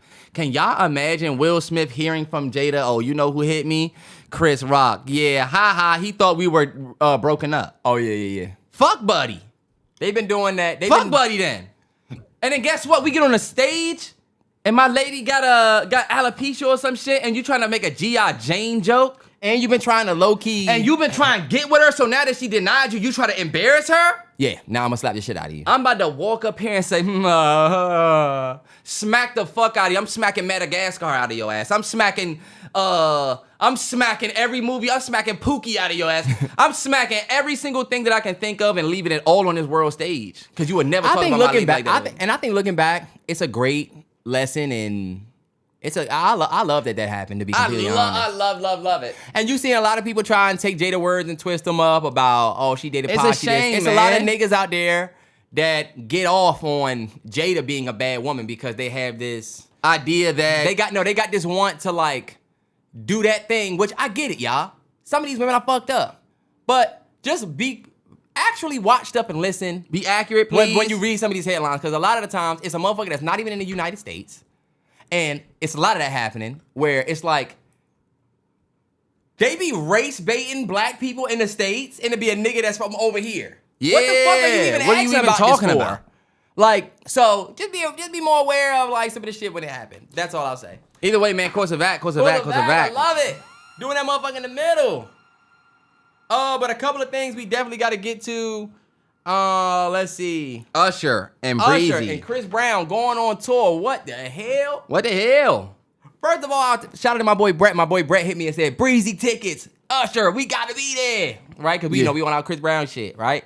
I told him, I was like, bro, I literally saved my money, took the L of not going to the Breezy Bowl because I waited and I said, I ain't about to spend for these tickets. Yeah. Even though I would love to go see whatever, I ain't about to spend for it.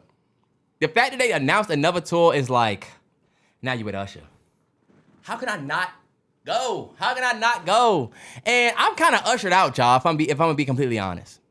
I am kind of ushered out. You think I am excited for the tour, but like, and I don't know if anybody else felt like me, right? I'm very excited for this tour, but I can't help but also feel like it's kind of random. It's like, it didn't feel like y'all was about to do this. And I hope it's not a catalog tour. I hope, since we about to get them, don't forget, we got a new single from Chris Brown called Obvious. We got an album coming out on May 8th, right? So I'm hoping that this tour he may, do the new album. That'd be dope to see. But like, you just did your legacy tour with You, Take You Down, all the hits. Usher's been on a legacy tour. Mm-hmm. There Goes My Baby Everywhere. I'm not really excited to see that. I'm not really itching to see that in person again. I'm not itching to get out and go see Usher serenade everybody the way he's been doing the last few years. Since the Super Bowl, since the Tiny Desk, it's like Usher been everywhere. So announcing the tour felt like, didn't both these niggas just come off tour? Hey, look, I'm not mad at it because y'all going again. It's going to be probably the biggest R&B tour of all time. I will probably most likely be there. But if I'm being completely honest, I'd have rather this joint just been the C Breezy Brown tour. New album tour back. I didn't really necessarily want the Raymond and But Brown what do you think tour. about the fact that, this is what I immediately thought about. Everybody been talking about Breezy versus Usher for years now. You got the verses on the main stage. Both of them are arguably too big and popping to do verses. I You know don't what I'm think saying? so. I think so. I think the versus platform. I think what would be more profitable for them is what they doing now. Terrell, what if they go do a Breezy versus Usher type of tour? That's capitalizing better on Breezy versus Usher than doing a one night versus joint. Yeah. And I felt like I started thinking about that. Like, I definitely get what y'all say where y'all say, damn, why Breezy and Usher tour when it seemed like Breezy just went on a tour? And that's Usher not just even, went on a and tour. everybody's loving it. That's just my own, like... Yeah. I No, guess- but I saw a lot of that too. Yeah. Like, people were saying that there's no money because these artists have to tour. Versus, I feel like these niggas are just making Buku bread bucks doing out it. there doing it. And honestly, it's amazing that these niggas can do it at their age, where they at in their career. Imagine that it take a lot out of you to tour as much as it is. When you come off tour, it's like, whew, finally. They were talking about them last show. You see Mary J. Blige say, I was doing fucking 30 shows. Of course I'm fucking tired. Which I is don't an think y'all excuse. realize this could be one of the biggest tours This could ever, be the y'all. biggest- one of And the then biggest look, tours y'all, ever. It was Don't Let Your Girl Go to a Breezy tour. She gonna go backstage and spend $1,500 on a pick. Don't let your girl go to a Usher concert because he gonna dangle the cherries in her mouth. Them two niggas together. Oh my God. This about to be bad, low key, y'all. This is about to be bad. Can you imagine Usher and Chris Brown doing the cherry thing? These shorties about to go crazy. Usher and Chris Brown doing the all exclusive photos. The meet and greets, yeah. Like, it's gonna be a very dope time. I'm actually excited for the ladies. I'm gonna see. more excited for the ladies than anybody, man. Just to see the be it for the R&B lovers out there, for the Chris Brown fans, for the Usher fans that have wanted this. Even if you just a new Flame fan, where you fuck with both of them and just they hits. Imagine It is going definitely a dope from thing. Confessions to a Breezy joint. You know what I'm saying? Course, like of course, there of is course. some fun But to be see, had. But we gonna think see. about Yeah, it. you're right. Yeah. I don't want that. I don't want to see Usher perform Confessions again. I'm sorry. I feel you, I feel and you, I that feel has you. nothing to do with Usher more than I feel like we have been seeing so much of Usher perform There Goes My Baby, this and that and that. Y'all don't feel like, damn, okay, y'all touring again. I guess we're going to go. But like, what's going to be different about this show? Now, you're right. If it's going to be like the Versus format, which if I was switching them, I would be so salty. I'd be salty. I'd be like, damn, I know our platform, but y'all might think y'all bigger than our platform. Nah, yeah. But damn, you know? Versus needs somebody like Usher and Chris Brown to take them up, to take the platform to the next level, low key. To get it back. Somebody that's actively active. And a lot of people felt like the Tank Tyrese joint was setting the bar for the next step of R&B matchups. You know what I'm saying? Oh, okay, yeah. And I love what Versus has done with Apple and how it's gotten to be a lot more, the production value is way up, the stream is way better, you can get it easier. Yeah. So, I mean, I feel like they could have did it, but I'm not mad at the tour. I will be at the tour. I'm going to see my dog. And that's it. I'm not going to act like I was like, oh my God, this is amazing, yay, only. It was cool, but then I was like, I'm more excited for the Brown album coming out on the 8th. And then the tour. And you know what's fucked up? These tour tickets be coming out, like, I think it's a countdown right now for like 24 hours or something like that. And then the pre-sale start or whatever. But I do feel for the fans that are like, damn. Because you want to go see everybody on tour. But now it's like, shit, you motherfucker got to pick and choose. You got to pick and choose, man. Man, yeah. What expensive as gas is and grocery and whatever. Motherfuckers be like, hey, we going on a once-in-a-lifetime tour. Tickets come out tomorrow. Tickets come out Friday. Fuck. Hope I ain't had nothing to pay off before then type shit. You know, that's just for not everybody can just up and go. But I am excited for these niggas, man. Don't let y'all make me think I'm not excited. I'm excited for these guys. Love these two. People always try to pit them against each other. They try to make it seem like they was fighting a couple years ago. They always try to make it seem like Chris is the, whatever. And I'm glad to see them doing this shit on some brother shit. On some OG to a young shit. And you never know who they gonna bring out. They might bring Justin. We just seen Justin Bieber singing it with you joint. They might bring Justin Bieber out. And now you got Bieber, Usher, and Chris. 3 generations Of Chris coming from Usher, and then Bieber coming from Chris, that'd be dope to see on stage. So I'm not opposed to it. It's probably gonna be one of the most legendary things of all time. Probably, man. And look, speaking of Coachella, that was a big part of the weekend. A-Train just got me hip that it's 2 weekends. And y'all gonna say I'm a casual, but I did not. I forgot that it was 2 weekends. She told me even Beachella was 2 weekends. I forget. Yeah, and that's why you see the yellow outfits and then the pink and outfits. then the pinks. Yeah. And it's like I told her I have been so frozen on festivals and Coachella. I've always heard of it. I want to go to Coachella. We were talking about how, remember at one point Coachella was like big as fuck? Yeah. We were talking about how the Coachella live feeds, the main stage, the outdoor stage, these different stages that they had for selection on YouTube, we came such a long way. Remember, we used to have to wait for the Coachella clips to drop. Yeah, we did. So definitely it was definitely dope to be able to actually watch. We watched Giveon and Kehlani perform. We watched Sway Lee. You watched Sway Lee. I watched some Bieber, of course. We watched some Bieber. We watched Justin. Bieber. We watched Young Thug last night. My God, Young Thug. And it's still. I don't think it's still going. We watched some of the ones. Sabrina Carpenter. We watched certain ones. Mm-hmm. All I'll say is this, y'all.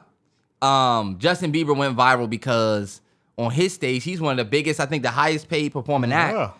And I think a lot of people felt mixed ways about how he did his performance. You know, he's up there playing some YouTube videos, kind of like it looked like he was just freestyling it. But arguably, I want y'all to imagine somebody gets up there and they Googling they hits though, you know? Yeah. It's like Beyonce getting up there and going to the video of her singing in front of all them people then just singing. I think Beyonce. It would be like, I get it, and the core fans will love it, but it was a mixed reaction for most people.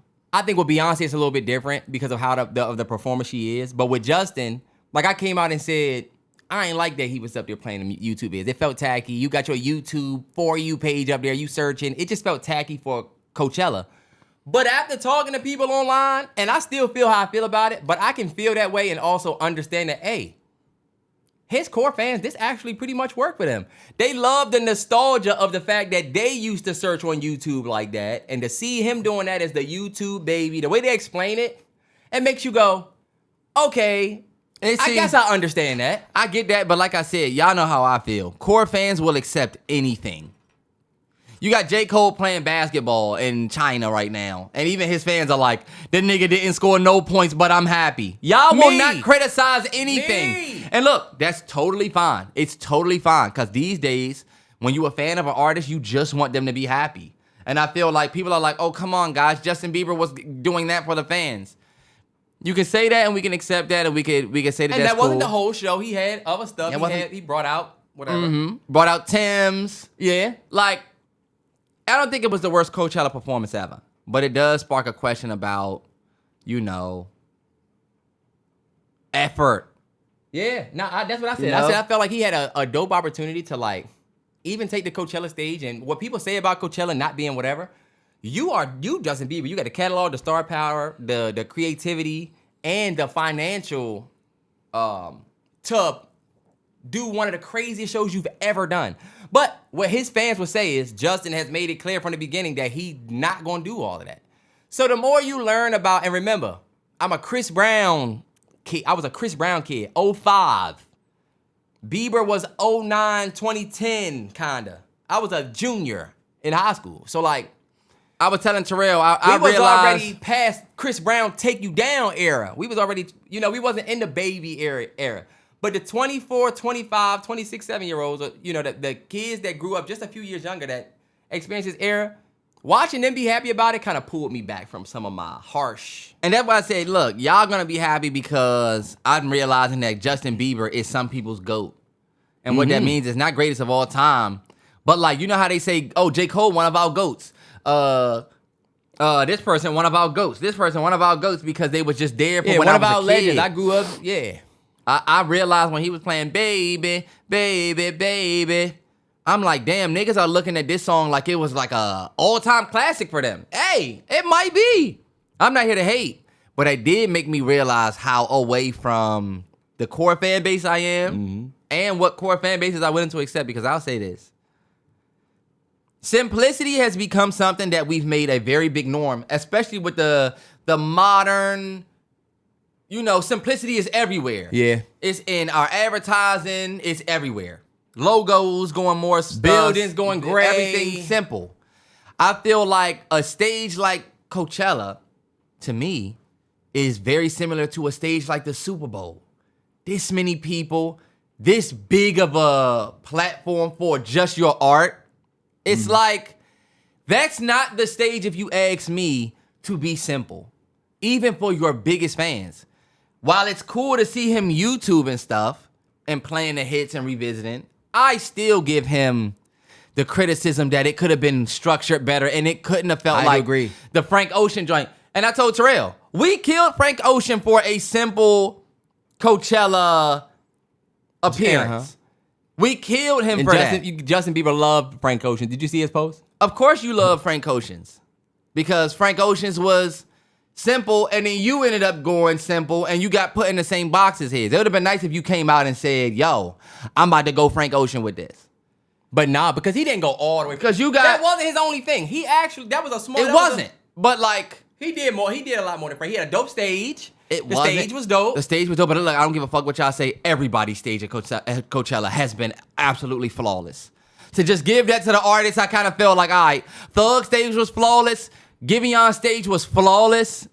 I don't know how much they put into that, and I won't take it away from them, but I will say it's certain aspects of the performance that I do kind of feel like the flack you getting isn't necessarily just people hating. The clip of Katy Perry saying, I hope he's got premium because I don't want to see no ads. I was like, people think that's a funny clip. She looked kind of like, we watching this motherfucker search on YouTube on Coachella? Come on, y'all. Come on. I didn't like it. I feel like, though, this is one of them things where maybe we might just be aged out.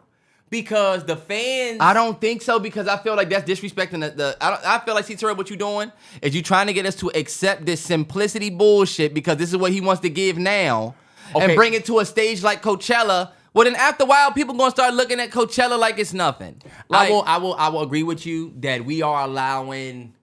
Instead of saying he's not a good performer, we'll say he never wanted to do a big crazy performance. Yes. Like instead of saying this was a bad performance. Instead of going there and saying this performance was lackluster, they'll say, oh, well, that was the whole point because he doesn't like to do big stuff. So now we just gonna co-sign him and up there everything. on his laptop plugged.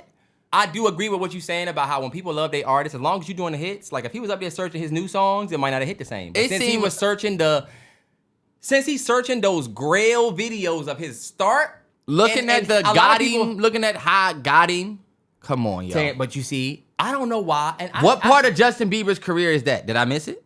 Nah, but people felt like, and then what they're saying, they felt like their favorite artist invited them home to just see what the fuck they can click on their computer. It felt like... On Coachella. Yes. And you're the highest paid act. Yes, T, because think about this. A lot of people felt like that intimacy of like not doing the big stagey, you're a superstar thing.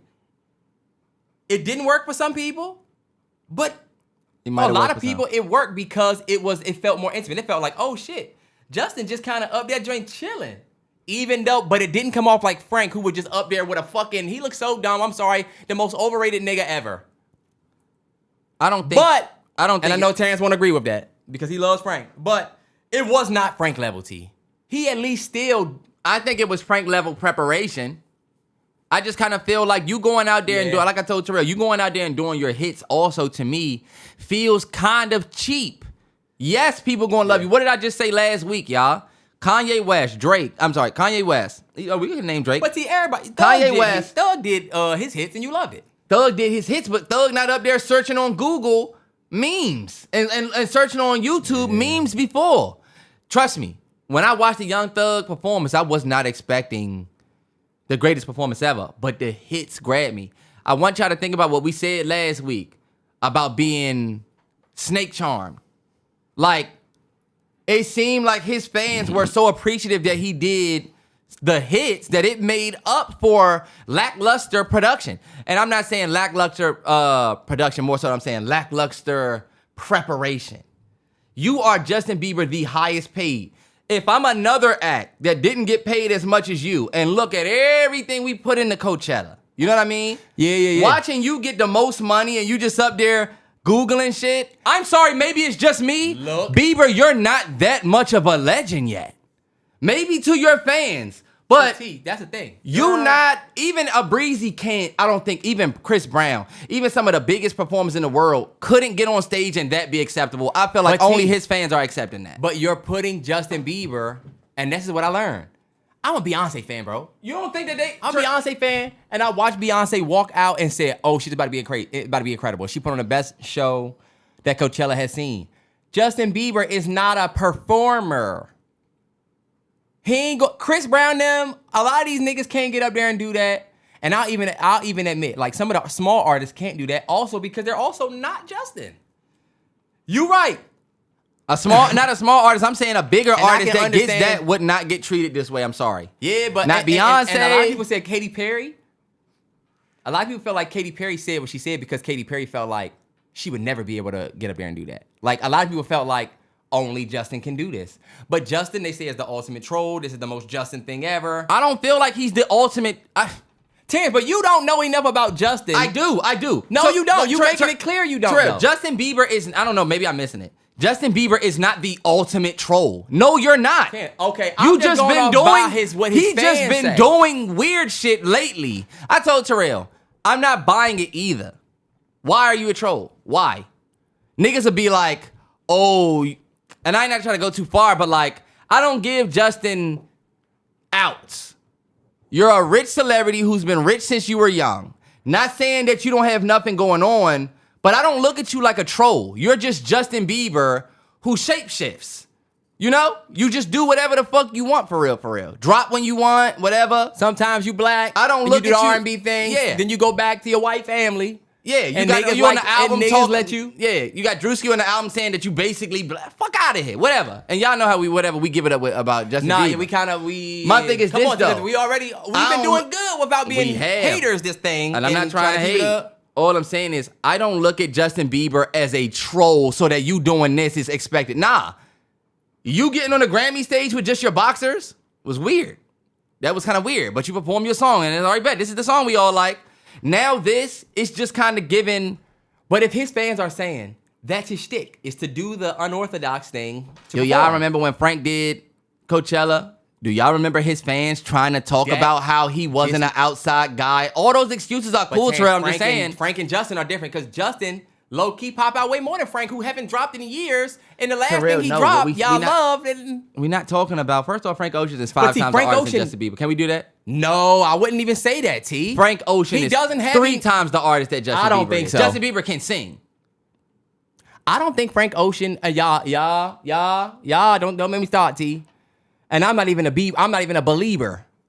But I believe that nigga over him. So what we putting over Frank Ocean songs? Peaches? Fuck out of here, Terrell. I just think that, okay, Terrence. Some of the songs that y'all and love. I rock with JB. What are we gonna put over to Justin, boy? A thought, the thought of a thought, the thought of a thought, the thought. Bullshit. Terrell, no, but come on. You don't do that. Fuck out of here. He's overrated. Like a nigga saying this He's dick overrated. That's like a nigga talking about this dick ain't free versus. Come on, he got hits. Don't do that. I know you like JB. Tell me the hits. Pink and white. Pink plus white. And Pyramids. Think about you. But I got hits. I'm Justin. I can go back to when you were. Nigga, you not playing nothing Justin better than Pink plus white. Terrence, you lucky I'm not a big Justin Bieber fan. Justin Bieber fans. Justin Bieber fans, I'm telling you what we can do. We can line that up. It would not be easy. Frank Ocean is Frank Ocean is the most overrated. I swear, y'all love him because he was gay at a time when he came out. Okay, we're not gonna do that. Okay, hold on, we'll take it out. I won't do that. We'll take it out. Go ahead, say it. He's the most overrated, but go ahead. We love him. I think Frank Ocean is cool. I think he's made some good albums. The way y'all take some of his music and make it seem like the craziest shit ever. Even watching y'all try to explain to me the thought of a thought. Oh, Terrell, you didn't get it. He was saying that a thought. Terrell, I did not tell you that you didn't get it. I said it was different.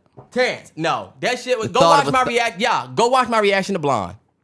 Go watch my reaction to Blonde and watch. Some of it is cool, but it's like, are we about to act like this is the best shit ever? Even that clip of Terrence. Oh, one more time. Every night, every day. Justin Bieber don't have shit on that. A great on song, right? Justin Bieber, you ain't got nothing on that. It's a great song. When I'm pulling to the way city, Terrence acts like that song is the... Terrence, first of all, that song is... Where's Frank Ocean's new record?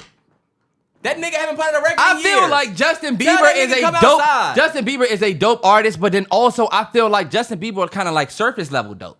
Ed Sheeran dope. Crack rock. I don't care. Oh my God, that song is 5 times better than anything that Justin Bieber has made. I'm sorry. I feel like that nigga's the most overrated. We just thrust him up in categories after 2 albums. The nigga haven't put out an album, but now we want shit on a legend like JB? Terrell. And I'm not even a believer. Justin Bieber is a legend, but I would not put Justin Bieber over Frank Ocean. Y'all can fight me. I just feel like that nigga need to come outside and do something, or else guess what? I don't gotta do nothing else in my overrated I don't have to do albums. I don't have to do fine with anything me. else in my catalog is better than Justin Bieber. No, it's not, Terrence. Terrell, I'm sorry, I'm not giving Justin Bieber a baby. Oh, that's not gonna win a point for me versus Frank. I'm sorry, y'all. Terrence, you're not a Justin Bieber fan, and you're a notable Justin Bieber hater. So I'm yes, not a hater. for you, but you need to think about the field, Terrell. and it would not be easy. If that nigga does sorry, if that nigga does what do you mean? Oh. That shit not better than Frank, and I know he got numbers behind him. Y'all, hey. If that nigga do, bro, Terrence, Justin Bieber got joints that you're not even thinking about. Like, oh, he got joints, T. He does have some joints. Because I'm not a big believer, but the nigga does have some joints. Sure, what Bieber gonna do when Frank play Nights? Oh my God, it's over with. What does he play when I play Novocaine? What does he play when I play White Ferrari? What about when I play Lost? What about when I play Super Rich Kids? Naming a bunch of songs that What about when I play Nikes? What about when I go No Church in the Wild, Jay-Z? What about when I go... I can get in a feature bag if I'm JB. I can. What if I go solo? What happened when I do With You and bring out Chris Brown? You're done. And then Chris Brown beat your ass again. Hand me a towel, I'm dancing. I'm not a fan. I'm sorry, y'all. Y'all are learning that I give it up with Frank. Yeah, Terrell's not a big Frank Ocean fan. And look, you did the wrong thing bringing that nigga up with me. Me and Terrell need to do this because I feel like we at a certain level now where we have to. We are not against any artist. We always keeping the art. Terrell is not a fan of Frank Ocean, the artist. The man. I am a fan of him, T. I just think he's overrated as hell. Okay. Y'all would never let me get off saying that I was a fan of J. Cole. I just think the nigga is doing exactly what I was saying he was doing, and I was right. But guess what? I'm still looked at as a hater. Terrence, you will one day have to just admit what? That I was done too much hating to say you're a fan. Terrell, I don't hate on Frank. All I was, what you're doing is hate. All I was telling y'all about Cole was the truth. Terrence, we don't want to hear that from you. Guess what? Because you're not. Truth. You're right. Because you're not a fan. Because you're only saying you only have spoken. But you want to hear the truth about Frank and JB and everybody else. I have given Frank an open ear, let me hear, and even said, bro, no. But when I do that with Cole, I'm a hater. Because sometimes, Terrence, you'll be focused on some shit that Cole's not even focused on. Well, we survived. You were a great song. He was so focused on the beef. Terrell, I was not. I just went. No, there's no way I can not see. Look. The beef, some of the music he made, you couldn't even accept because you're so... That is not true. I feel like, look, the joint that he did called Poor Things, where he talking about how you wasn't like this when you was in school. That had nothing to do with the beef. I just told you, I don't really like telling a nigga that, oh, I knew who you was in high school and you're not like that now. You just putting on a fake. I've never been that type of nigga. And that J. didn't Cole, age you well ended up being that type of nigga. You ended up being a nigga you ended up saying it was about a bunch of niggas. That just didn't work out well. But That's Terrence, you have always spoken from a place of like judging the art. Negativity towards Cole to the point where you can't say, could I say that about you with Frank? Cole. No, because I never said Frank wasn't a good artist. Y'all will say, do me a favor and hit that beige button for me. Yep. I see the games he plays. That's the one. Terrence, whatever, I'll tell you this. I don't the give a being damn. played. I don't give a damn. Terrence Nem will play you a Frank Ocean joint that you feel like is a good song, but they will make it seem like this is one of the best songs ever made. And you'll be like, I'm sorry, guys. It's fucking not. It is a nice song, but like, I'm waiting for the Michael Jackson you know how nigga that y'all make him. See, we never told you. Oh my God, just those 2 albums alone? Up against a whole year from JB, of a whole career of Justin Bieber? Arguably, I could get busy against Justin Bieber. I'm not a Bieber fan. I am not. There's gonna be people that think that what I just said was absolutely ridiculous. But then there's gonna be the Frank Ocean fans that will never go away. I feel like Justin, no matter how much they artist says fuck them, will never go away. they gonna come out and say, because sometimes people don't need an artist to drop every single year, Terrell. Okay, Frank how about- Ocean has already gained. you know what? You used to that. Rihanna, Frank, you used to your artist just saying "fuck you." Damn, burns. The Rihanna one burns. The Rihanna one burns because guess what? Still pump faking albums, Rihanna. Terrence, we not getting into that. Hold on, wait. Let me do this. This is one thing that I do want to say before Terrell looks for that. My favorite song, believe it or not, y'all, is by somebody that is deceased. Do you know what it is, Terrell? What? It is a track called "In My Head" by Lil Tjay, produced by Mike Will Made It on his brand new project. Yeah. Oh my God, y'all. This song came on a shuffle. I was in the gym. And I don't know if you know. The reset joint. Shout out Mike Will. The reset. Shout out Mike Will. Joint started. And Mike Will is this type of producer where the beat introduces itself. And the beat exits by itself. Did you see the tweet where it was like, I love when the producer leave me a little something to freestyle on. That is what I mean when I say that Mike Will Made It beats introduce themselves and then exit themselves. The artist is normally somewhere in the very beginning and end. But like this track, "In My Head" by Lil Tjay. Oh my God, Terrell, he sound like the second coming of Thug and Gunna. You can really hear how he would have been, and I'm sorry, Rich the Kid. Well, not Rich the Kid. You would have been, Is that right? you would have really been that Gunna. I want everybody to listen to that, and you can hear how he is a mini Gunna, mini Thug, yo. He was perfect. He wasn't perfect, but What's the joint called? it's called "In My Head." Bro, I love that track. I'm letting y'all know right now, I love that. I love that track. I can't believe. First of all, we was having such a good pod. You made us get into that damn Justin Bieber debate. That's a good debate. Yeah. Especially you gonna be on the right side of history. Well, let me ask you this. We'll keep it moving, and then we'll end with this. Or two things. DJ Khaled got an album coming out. A Lamb of God or a Lamb of God, right? I'm not excited about this album.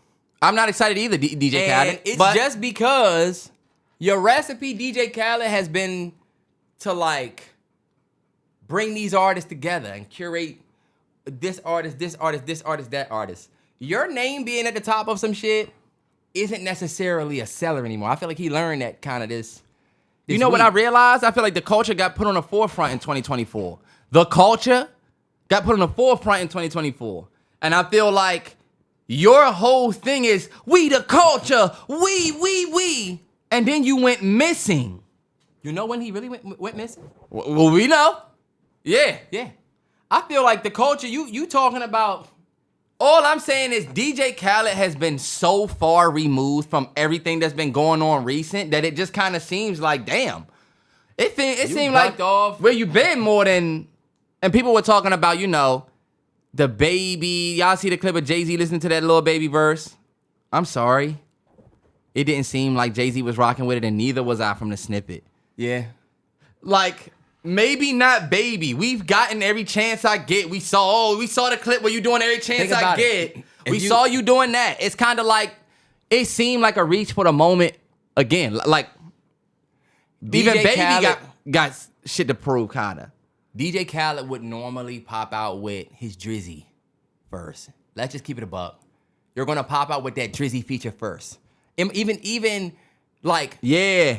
We know what to expect. It just feels like you can get Future. You even popping out with the J. You normally pop out with a J. With the J. You trying to pop out with J listening to the baby. Yeah. And it's like, it's not hitting the same, but I'll tell y'all this, man. We already know what's going on with hip hop. And you see this, this taste we got in our mouth about it. It just seems like everything been sour. But like I just said with the Mike Will joint, there is some good in a lot of these albums. We just now, y'all, we have to show up and listen. And that's why I say, yo, look, the best thing about what we do on Music Monday, best thing about what we do with the Realest 9 is we're continuing that. You seeing a lot of people start falling in lines. You start seeing a lot of people align themselves with a certain artist or a certain even sound. Mm-hmm. Me and Trey, we not doing that. We keeping it a hundo. We gonna listen with the honest ear. Look, we rock with Ye's performances so far, but it's niggas that was hitting me like, oh, you gonna say you like the so-fi, but you not even gonna talk about how y'all was just hating during the reaction. Nah, nigga, that's what you call keeping it a hundo. We didn't like the album. Does that mean we don't like Kanye's hits? No. Mm-hmm. I think y'all need to start realizing that, guess what, y'all? The water is muddy. Me, Terrell, the other reactors, you You are now the barometer. You are now creating the new bar. Mm-hmm. Not me and Terrell ourselves, but now we are I feel like hip hop is back at a point where it's more prove it than anything. Like they said, no bullshit. I'm coming with heat back. And that's what we're going to wait for, y'all. And now we got an opportunity to say, nah, this is it. Nah, this ain't it. Yeah. People will say, DJ Khaled normally can foster. He had the Nipsey joint. Major Key, you had Nas. Like you can get Drake for free. You had Beyonce, Jay, and what's the joint? I got the keys with that You one, but had they got key, the they had other joint. the other joint. You know, like you normally can get these artists, but like I don't know DJ Khaled, and I don't know the like the whole situation with like you just going super silent. I just don't respect. I just didn't respect it. You want to be super loud over here with us, yeah. And all of we let you get all this shit off for years. Oh, I did believe it does. Yeah, you know what? I'm just so sad. You know why? Because they did believe all of the shenanigans. And that's my thing. We let you get that off. Where was that at in the last couple years? No, but it's the thing, T. Well, I don't really want to take it there on this podcast. This is what all I'm gonna say. Damn, I gotta say this. Don't. Just so you know. I just don't say it. Would it be fucked up if I said free Palestine? No. I don't think so. Because I think that's a lot of people's initial issue with DJ Khaled. Silence. Now you want to come sell us an album. No. It's like, you've been too quiet to just now pop out with your kid in the pool.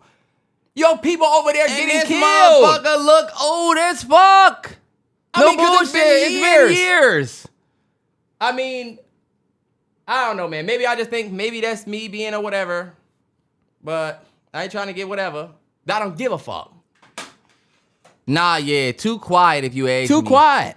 But, all right, but we're going to talk about the Issa Rae article that just came out about DEI. And I think this was actually something that was super bold of Issa to come out and say. I'm going to read to y'all what she says, right? It says, Issa Rae slams DEI rollbacks, right? And she says... That's a bold title for what she said. Yeah, but I mean, of course, the rap. They probably don't fuck with it. But she said, I started Awkward Black Girl because there was a dearth of representation in the industry. And it felt like this was my opportunity to put an archetype in a space that didn't exist at the time. We all know that story from Issa Rae. She saw opportunity, Awkward Black Girl, didn't see nobody like me, wanted to make it. Right? But she said, now, after so much progress, we're kind of back to limited representation and having to state claims of our stories.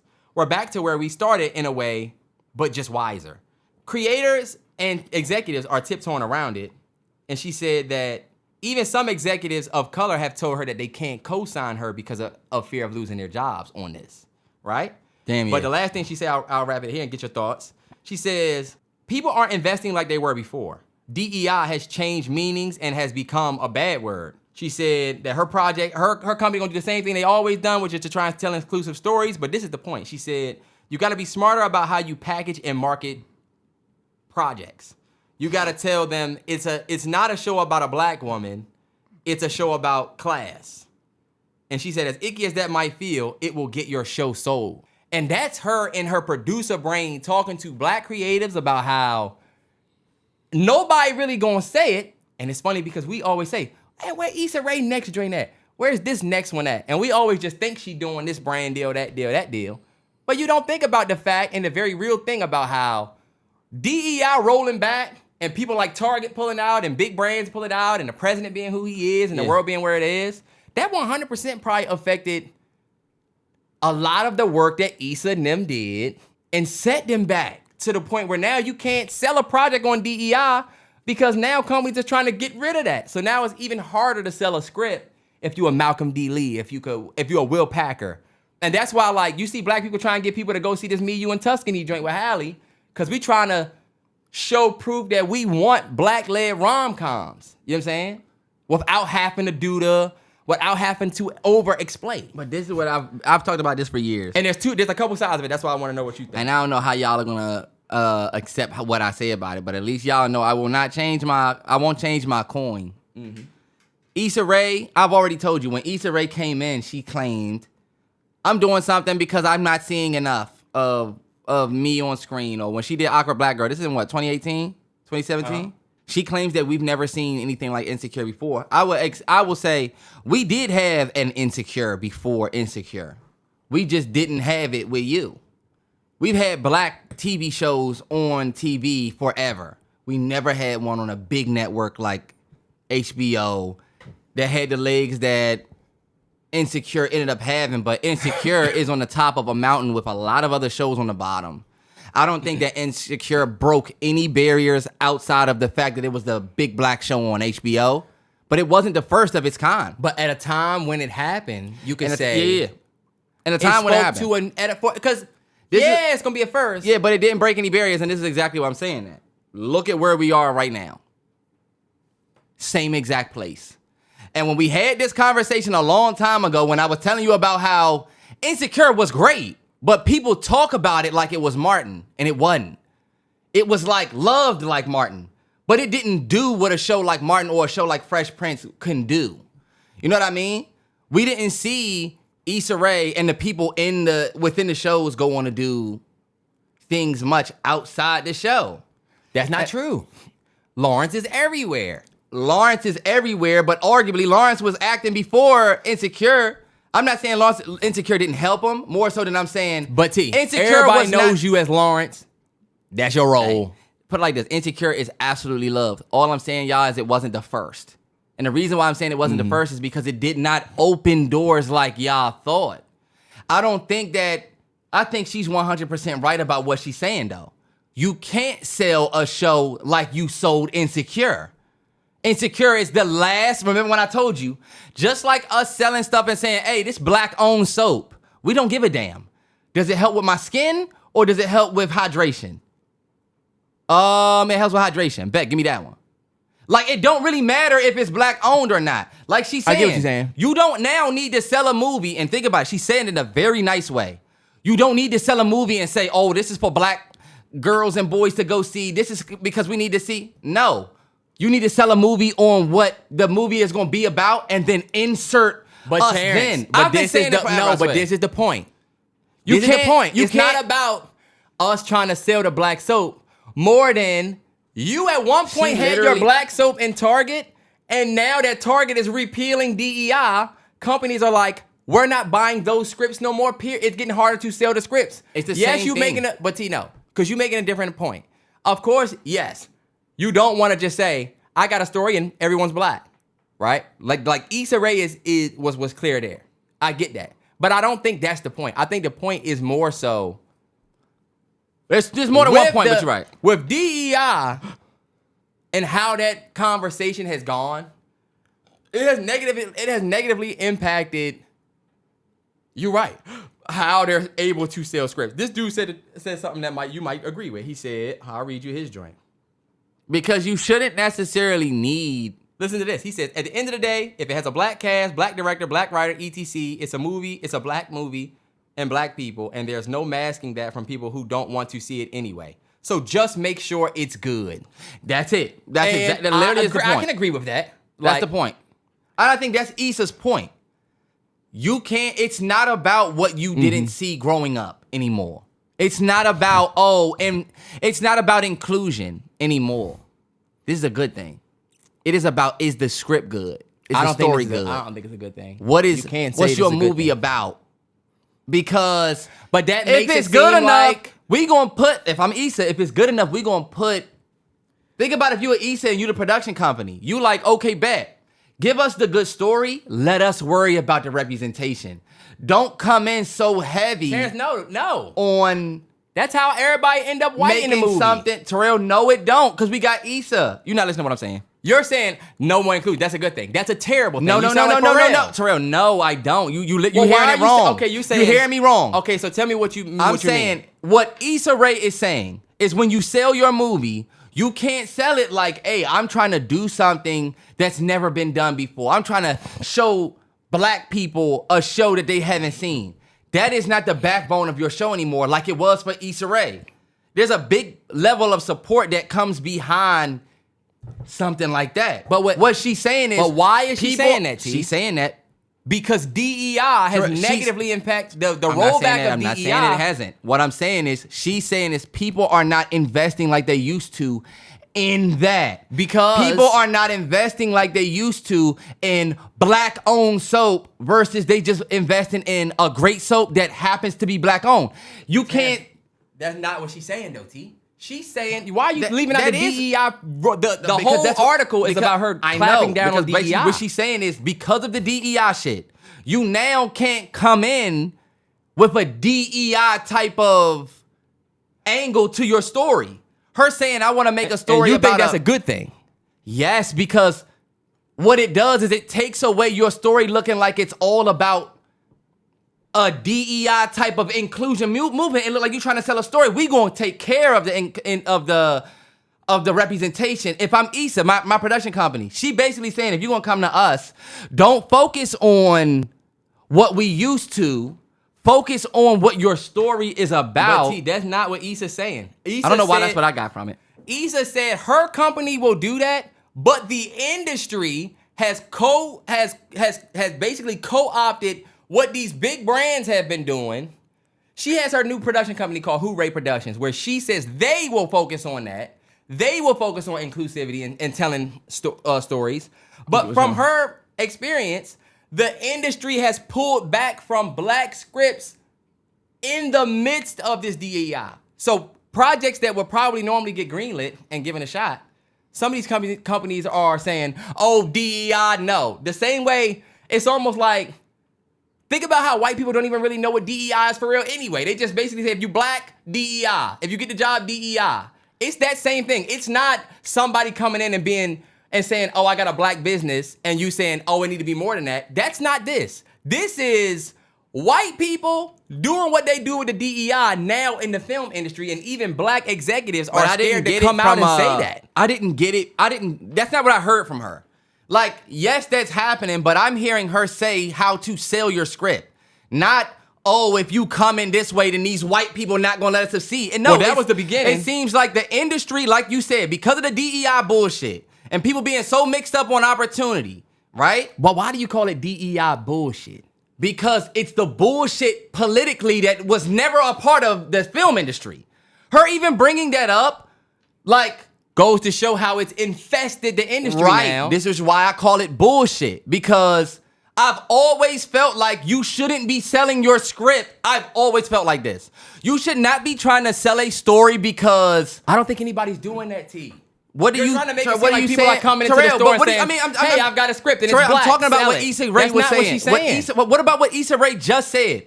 The people who are selling their script in that first way, I have been saying forever that I feel like I don't think that you get your script sold focusing so much on that versus your story. And I feel like that is literally what Issa Rae is saying, especially now with the fact that the DEI craze has now made it so that people aren't necessarily investing so much in, hey, I'm doing this because it's going to speak to black people. People want to know what's more. Like, give me more. Like, see, look, listen to this.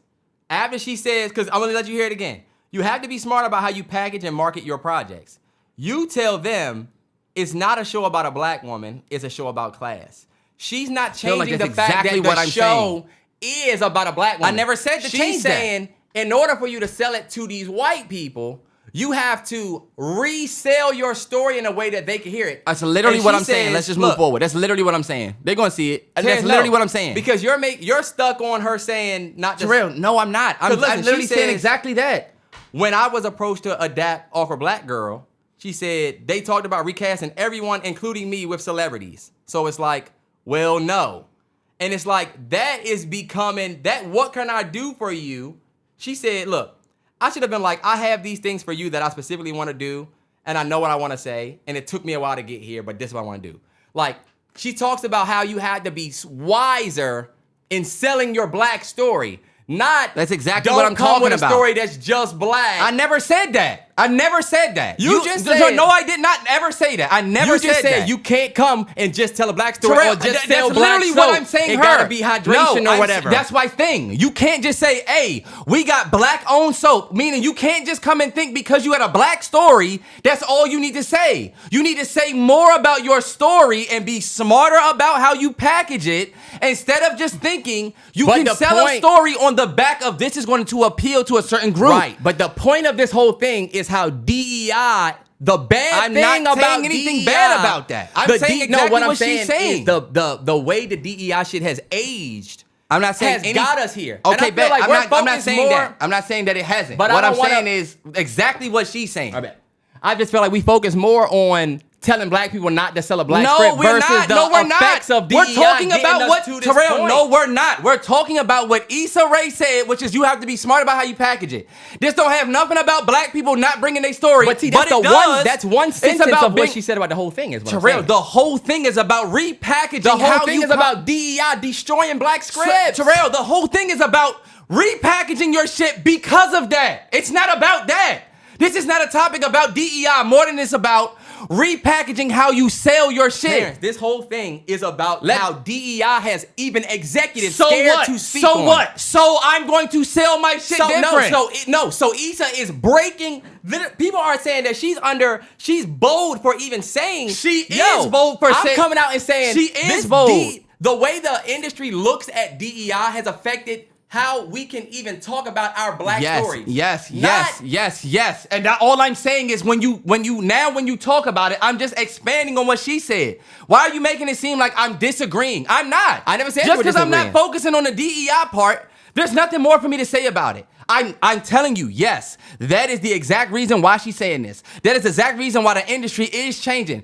People, like she said, are investing less in small ideas that seem to have a backing that come from a DEI type of standpoint, which is, hey, I'm gonna make this story for this group of people. She's saying you need to be smarter about how you package your story instead of worrying about those things up front because your story can never get made. She's saying that there's production companies like her that are gonna do what they can to make sure your stories get made in the right way. But to save yourself from this industry that is infected with DEI bullshit, you need to watch how you package your shit as a black creator. You need to stop packaging your shit like how some of these people do, where they say, hey, this is about to be black. You need to say, yo, it can be, but you need to be coming with your story. Bro, I've been saying this for years, have I not? Yeah, but I don't feel like that was the crux of the whole thing. I feel like the bigger issue, and I get that. I get it. Go ahead, I'm not going to talk in a big circle because I feel like in most of these situations, you pick a part of the thing to focus on, and I end up picking a part of the thing to focus on, and then we can never. I feel like you always make it seem like you always just make it seem like I'm sticking to a point. I'm talking about the exact topic. You all want to stick. I wanted to talk more about what we feel about what we could do around the DEI and how that's what we were talking about, and how DEI has been made to be a bad. Like, think about it. DEI is a good thing. And it's made to be a bad thing now. That's why diversity, equity, inclusion is a good thing, and the world has villainized it to the point where now, like you said, you can't even say there's not enough black representation, which there's not. So we need to make this. Now you can't do that. Now you got to say this is a movie about a woman who's a pilot. It can't be black no more, and that's not a good thing because there is still a big, like she said, and the point of this. The point is the big lack of representation that has come from this. But like Issa Rae never said that it was a good thing or a bad thing. Issa Rae is talking about the strategy outside of it. No, she's saying it's a bad thing. She's saying it's bad. So like, why are you acting like we're not saying or agreeing with that? We talking about what she said to do outside of that. We never said that was a good thing. I think the black person should still be able to walk into a place and say, so you disagree with her? No. She's not saying that. Terrence, Issa Rae still believes you should be able to say, hey, this is a story about a black woman because we don't have enough of this. That is what she did. And she said she felt like we back at the beginning. Where you got to be smarter. No, we're back at the beginning where that representation that she was fighting for is now starting to be like less and less and less. Where you're seeing less black women, less black people in these roles. And she's feeling like, you know what? In order to try and get these films done, you're going to just have to do this because that's the only way you'll be able to sell it.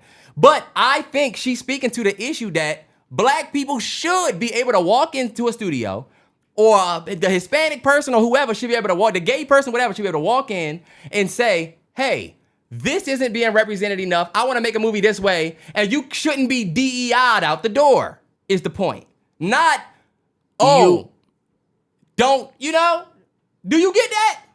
I totally understand that, but I don't think that you can just say that that's been happening because of DEI. That's the film industry. That's like coming in and saying, hey, this group of people need representation is the film industry. And yes, you should be able to walk in and say, hey, we're not being represented enough here.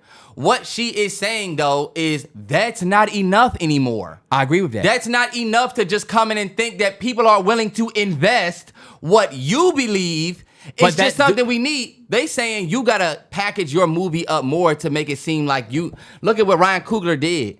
Ryan Coogler did not just make this movie seem like... Anomaly. Niggas, the biggest fucking... even before Sinners. Anybody. You can't use anybody. You can't use... Okay, all I'm use saying, somebody he's a else. perfect example. He's a perfect example of... Use somebody that's walking in that's not getting... Ryan Coogler don't even low-key got to ask for money no more, T. He didn't have to ask for money after the first I'm not Black even Panther. talking about his money more so than I'm just talking about with Sinners. He was not so open about like, oh, I'm making this for us. Nah, I got a movie that's coming out. I think it's dope. It pays homage, and guess what? To us. He very specifically spoke to who it was for. He did, but guess what? He didn't. When you first saw Sinners. He's an anomaly, so it's kind of unfair. You keep saying he's an anomaly. He did it the right way. He played everything like Ryan Coogler did it for us, but he didn't make it. He didn't put that on its back. But the point is, you can't be... The movie is about... You're not going to be the small creator and get that same treatment that Ryan is able to get. I'm not saying that, but you got to take the same strategy, like you said. Ryan Coogler's strategy is to not lean so heavy into what we don't have, what we don't see for us. It's about giving and understanding what's not there. Because, I'm going to give it. Okay, but at what point do you not get that these companies... that are saying, you know what, we with this fuck DEI shit, fuck investing in all of this diversity and equity. I'm trying to give y'all the game. Fuck these scripts. Like, you got to do what Coog did and not go in so hard on what you think needs to be represented and go in hard on your story, what you think the story's about. I feel like Coog has been all about representation his whole career. He's a terrible example to you. No, what I'm saying is when you watch Coogler in interviews, when you watch Coogler talk about Sinners, when they ask him the hard FBA questions, you can see him say that I'm not even going to be a part. I'm not even really going to get invested in that. I'm just going to create and move. But Terrence, he's also spoken directly about, I made this film because I did films for for the motherland, and I wanted to do a film that was dedicated to my ancestry here. He very clearly was about that. Yes. So how can you use him as the example of not doing that? Why did he get us in the theater to see the movie? Because the movie was good, and the Kodak video where he's talking about the perfs. Him talking about we just talking about getting the script greenlit. Right. His love for film. No, you not. Because you talking. Yes, we are, T. Terrell, no, you not. You talking about why he talking about getting Terrell, greenlit. no, you talking about why he wrote the script. And you talking about... No, what you just... No, you not. When did I say right? You just said... Oh, the movie was about... I wrote movies for this. I wrote movies for that. He said in the interview, because you said... Terrell, he's talking about why he made the movie. When we talking about him selling the movie, we have never heard Ryan Coogler speak about, like...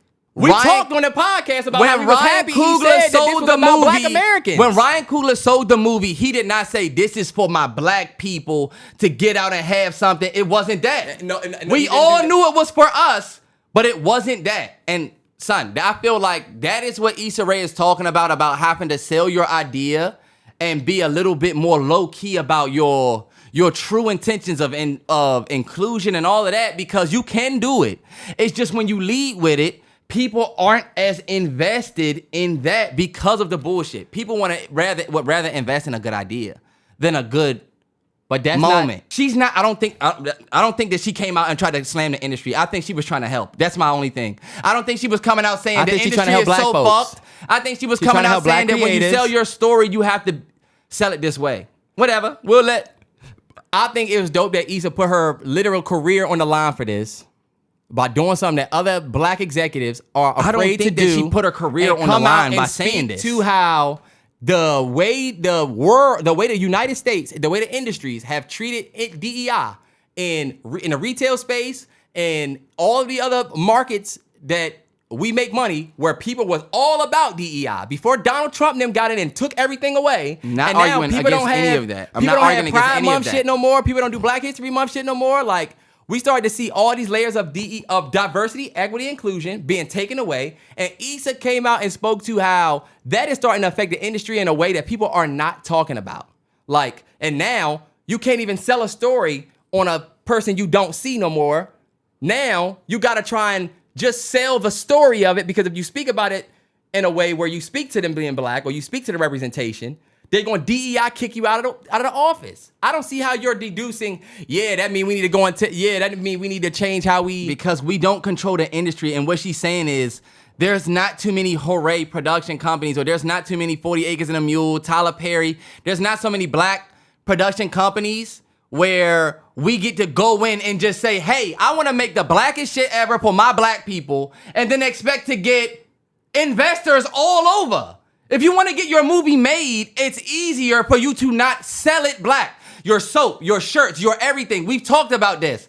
Putting Black owned in front of it, there's nothing wrong with saying that you got Black owned, but somebody saying that you selling your shit to a bigger market. But what Issa's saying also, T, is the proof is the opposite of that.